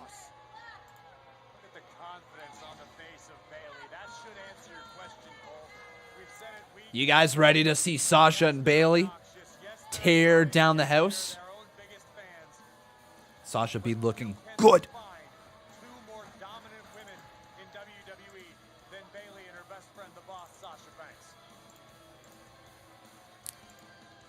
I'm going to ask you over on Twitter, though, everybody. Who do you think is going to win this match between Bayley and Nikki Cross? Is this more difficult or easier for her tonight to defend the title against the same opponent? Bayley's evolved into a highly cerebral competitor. She rarely makes the same mistakes twice. I guarantee you Bayley learned from the last match and will be even better tonight. The following contest scheduled for one fall is for the SmackDown Women's Championship. Introducing the challenger, accompanied by Alexa Bliss from Glasgow, Scotland, Nikki Cross. Oh, that's cool. And her opponent, accompanied by the Raw Women's Champion, Sasha Banks. She is one half of the WWE Women's Tag Team Champions. And she is the SmackDown Women's Champion, Bayley! Yeah, it's absolutely Sasha Banks' belt. Nice to see you there, Nicki Minaj. Welcome to the channel. If that's the real Nicki, well, hi. Why are you watching me? Don't you have more things to do in life? But hey, good to see you, Nicki. All right, everybody. Once again, that Twitter poll is live. You can vote right there. Twitter.com/Conman167. Who do you guys think is going to win our main event here tonight? 16 minutes on the clock. That's what we've got here to get through this matchup. How can they count? Then it went off the screen. One sec. Let me go back to your comment here. Big Tiger, Left Turn Vern says, how can they count how many days someone carries the belt if the show is only once a week? Well, count the days since they won the title, and that's how many days they've held the title for. So it's not how many shows that they held the title for, it's how many days. So pretty simple, actually. You just look at the date that they won the title and count by either one at a time, or you can skip a week interval at a time, or you can skip, 2-week intervals at a time. Whatever way you want to count up to however many days they've held the titles for. You can. Nice. Move right there from Nikki Cross. Going for the neck breaker already, but Bayley slides out of that one into the crossbody sort of deal. The Luthez press, but Nikki Cross just hammering away on the head. Now, here's the thing that I've been wondering. I don't see Sasha Banks holding on to the SmackDown Women's title at all right now. That's a bit of a change in direction. I think Sasha Banks should be holding on to the SmackDown Women's title at the moment as well. They've really been teasing a lot of potential matchups between Sasha and Bayley, a potential unification of the titles, just from having Sasha Banks hold on to Bayley's title when she is in the ring. I would really, really like to see Sasha Banks at some point just grab the SmackDown Women's title and hold on to it. Add another layer to this feud.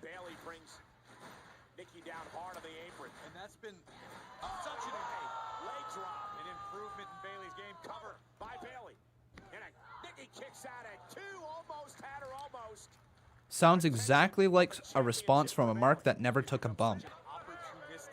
Me explaining how you count days? Sure, if that makes me a mark, sure. And to be quite honest, I honestly don't care if I'm a mark. It's actually really fun being a mark and watching wrestling because it's enjoyable that way. Marking out for wrestling is really fun. It's actually incredibly fun. You should try it sometime. It makes wrestling a lot more enjoyable instead of being mad on the internet about something that's completely made up. Oh, Bayley sent right through the midsection and down to the outside of the ring. Cross with a crossbody there takes out Bayley. And Nikki's on top of the announce table, just really pumped up. And that's going to be that segment there. We'll go into the final one when we get back from commercial break.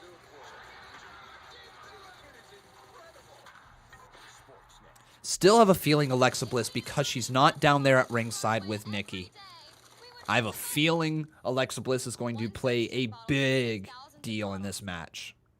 SodaStream. Make fresh sparkling water at home. Make a difference. Walking into a clothing store is a completely different experience for me now. It's amazing. How many defenses is what counts is all I'm saying. This is not just some temporary... That's not what you were saying.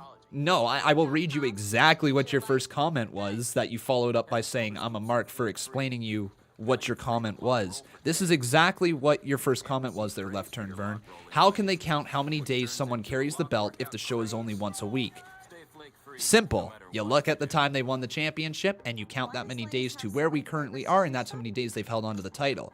I got called a mark for explaining it that way, and then you follow up by saying, no, what I'm basically saying, it's only the amount of total defenses that counts at the end of the day. Well, those are two different things, my friend. Two very different things. Sure, the amount of defenses count, but the total title reign is also a stat that you can't just willy-nilly choose to ignore. It's absolutely a stat. But Conman, I want you to take a bump. Cool, I would love to take a bump if that ever becomes a possibility for me. If I'm ever next to a wrestling ring, if I'm ever by a independent promotion working with them in some way, I'd love to learn how to take a bump. I think it would be incredible. I think it would let me respect these amazing performers and what they put their bodies through week in, week out. It's not an easy thing to do. It takes a high pain tolerance, right? And I don't know if I have that pain tolerance. I don't know if I do.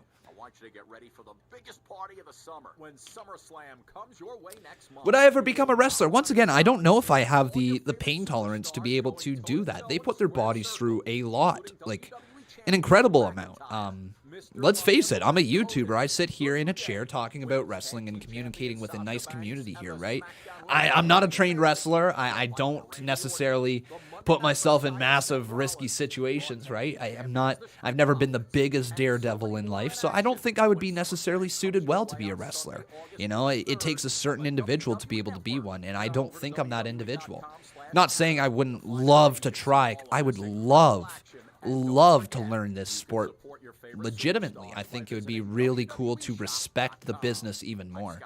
But just because I don't see myself ever being a wrestler doesn't mean that I don't want to try something at some point, right?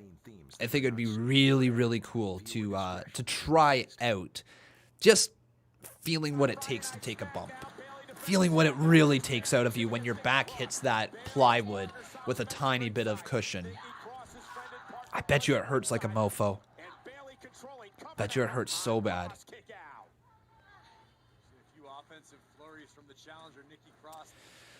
But here we are. We are back to this match. Bayley and Nikki Cross are closing in on the last 10 minutes of the show.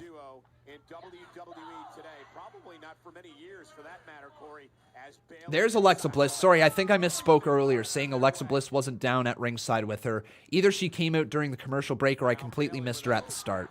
Probably missed her at the start, so my apologies for misleading some of you guys that way. Into the cover, count of 1, count of 2, kick out there by Nikki Cross.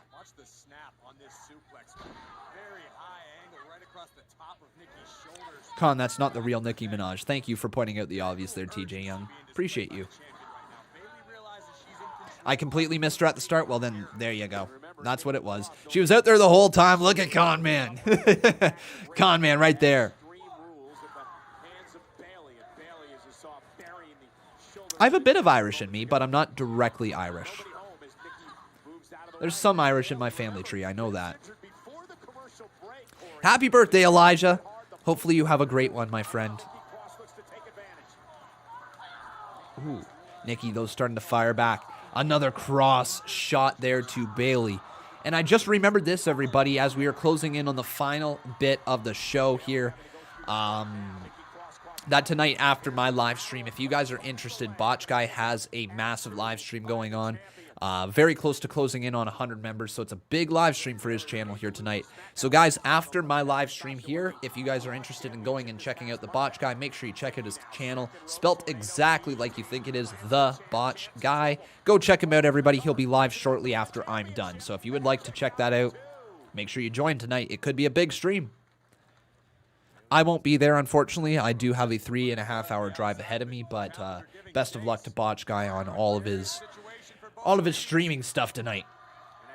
Oh, nice reverse DDT there, delivered to Bayley.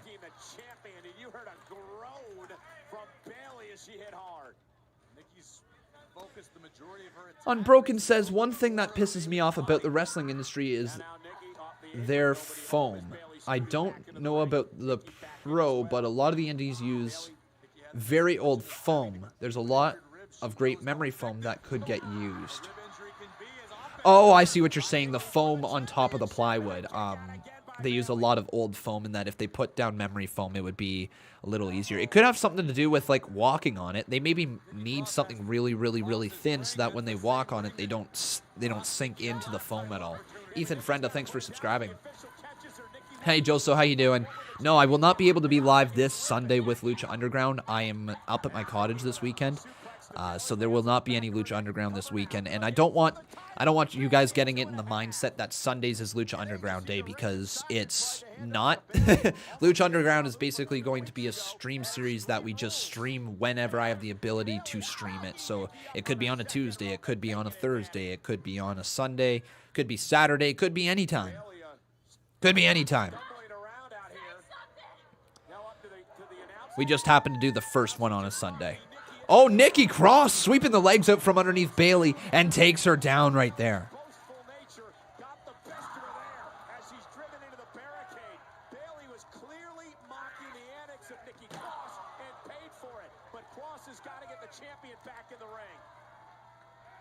Bliss, though. They just focused on Alexa. Alexa pulls Sasha down, and Sasha hits hard. Oh, drop kick to the face of Sasha as well. And Nikki Cross, is she about to take her out? I don't think Bayley's going to like that much. Going all the way up, Nikki Cross is going to fly. Nikki Cross body rolled through by Bayley. No to the cover. 2. Count. 2. Kick out by Bayley. This is still in. Leapfrog by Bayley and she survives. Nikki Cross though rolls her up. Count of 2. Kick out by Bayley still. And another backslide. Bayley's in a lot of trouble. Another count of 2 and another kick out by the champion. No, Bayley with the rose plant or whatever it's called, her finishing move. 2. Cross loses. Wow, it's over. The look of disappointment on Alexa Bliss's face. We are 6 minutes remaining in the show, folks. I feel a heel turn. I feel a heel turn. Bliss slowly getting up. All right, right now, everybody, yes or no in the live chat. Does Alexa turn heel? Yes or no? Yes or no?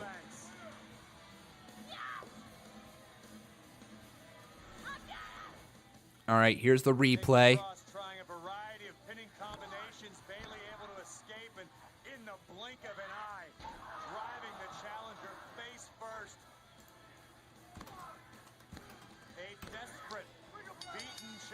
All right, guys. Bayley is still your SmackDown Women's Champion. Bayley's historic 294. Alexa's in the ring with Nikki. Alexa's in the ring with Nikki. Nikki's kind of upset.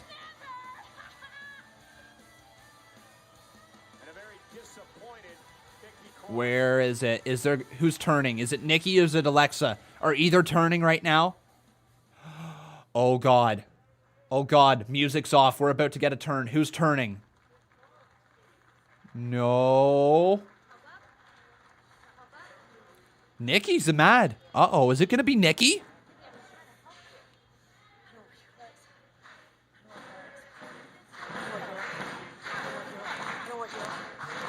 She doesn't want her help. Nikki doesn't want her help. No, no, no, no, no. Pushes Alexa over and just leaves. Well, obviously a distraught and disappointed Nikki Cross. That's it? Okay. Wait, what? What the hell? The Fiend? Oh my God, the Fiend. The connection to Alexa Bliss. Are they actually turning this into a storyline? Oh my God. Where is he? Oh no, he's behind Alexa. What the hell?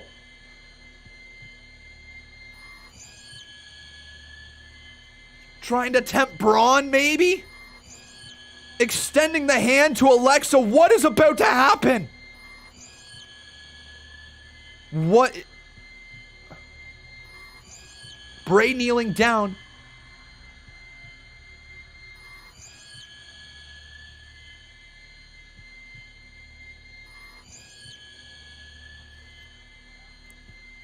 The hurt glove. The hurt glove. Is he about to do? What is this?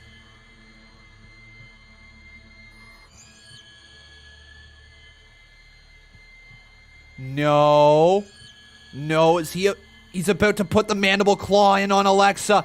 Oh my God. No, don't do it. Don't do it. Don't do it. Don't do it. Oh my God, mandible claw on Alexa. He's killing Alexa. He's trying to get at Braun big time. Oh, that just added a lot to this feud. That just added a lot. And folks, the show is over. Braun Strowman is going to be pissed. Alexa Bliss just taken out courtesy of the Fiend. Oh, that's huge. That's huge. But everybody, that brings us to the end of SmackDown here tonight. Awesome ending. Great freaking ending. You guys are going to have to chant it as well with me because right now that was a holy shit, holy shit, holy shit moment right there. Wow. The Fiend just choking out Alexa Bliss with a mandible claw. Unbelievable, everybody. Okay, so right now we got one final thing left that we got to do, everybody. We're going to go raid the botch, guys. So what I want you guys to do is click on this link that I'm posting in the chat right now, okay? Click on this link that I'm posting in the chat amongst all the holy shit chants. And if you guys go, click on that link, type in the botch guys chat Conraid, okay? Conraid, everybody. Go type it right there, Conraid. Everybody, Conraid. Go with the Conraid. I'll see you over in the Botch Guys live stream. But until then, everybody, take care. Have yourself... Oh, there's Joseph P.L.E. Oh! He did it. No way. Joseph P.L.E. at the very end, everybody. Joseph P. just dropped 26. Joseph P. just turned heel. And he just stole the Boss Battle title. He stole it. Joseph P.L.E. stole the Boss Battle title. No way. He stole it. Oh! No way. Giuseppe. And my friends, we've got ourselves a new boss. His name is Joseph P.L.E. becoming the Boss Battle Champion of July. Congratulations, man. We'll give you a nice ceremony on Monday. But that is going to be it. Suck it, Jason Barker, mwahahaha. That is it, everybody. Thank you so very much for watching. There's that heel turn right there. Once again, go over to the Botch Guys live stream, everybody. Go over there, all right? Check them out. Click on that link and say Conraid. All right, everybody, take care. Have yourself a wonderful evening. Have yourself a wonderful weekend. I've been Con, and that was Friday Night Smackdown.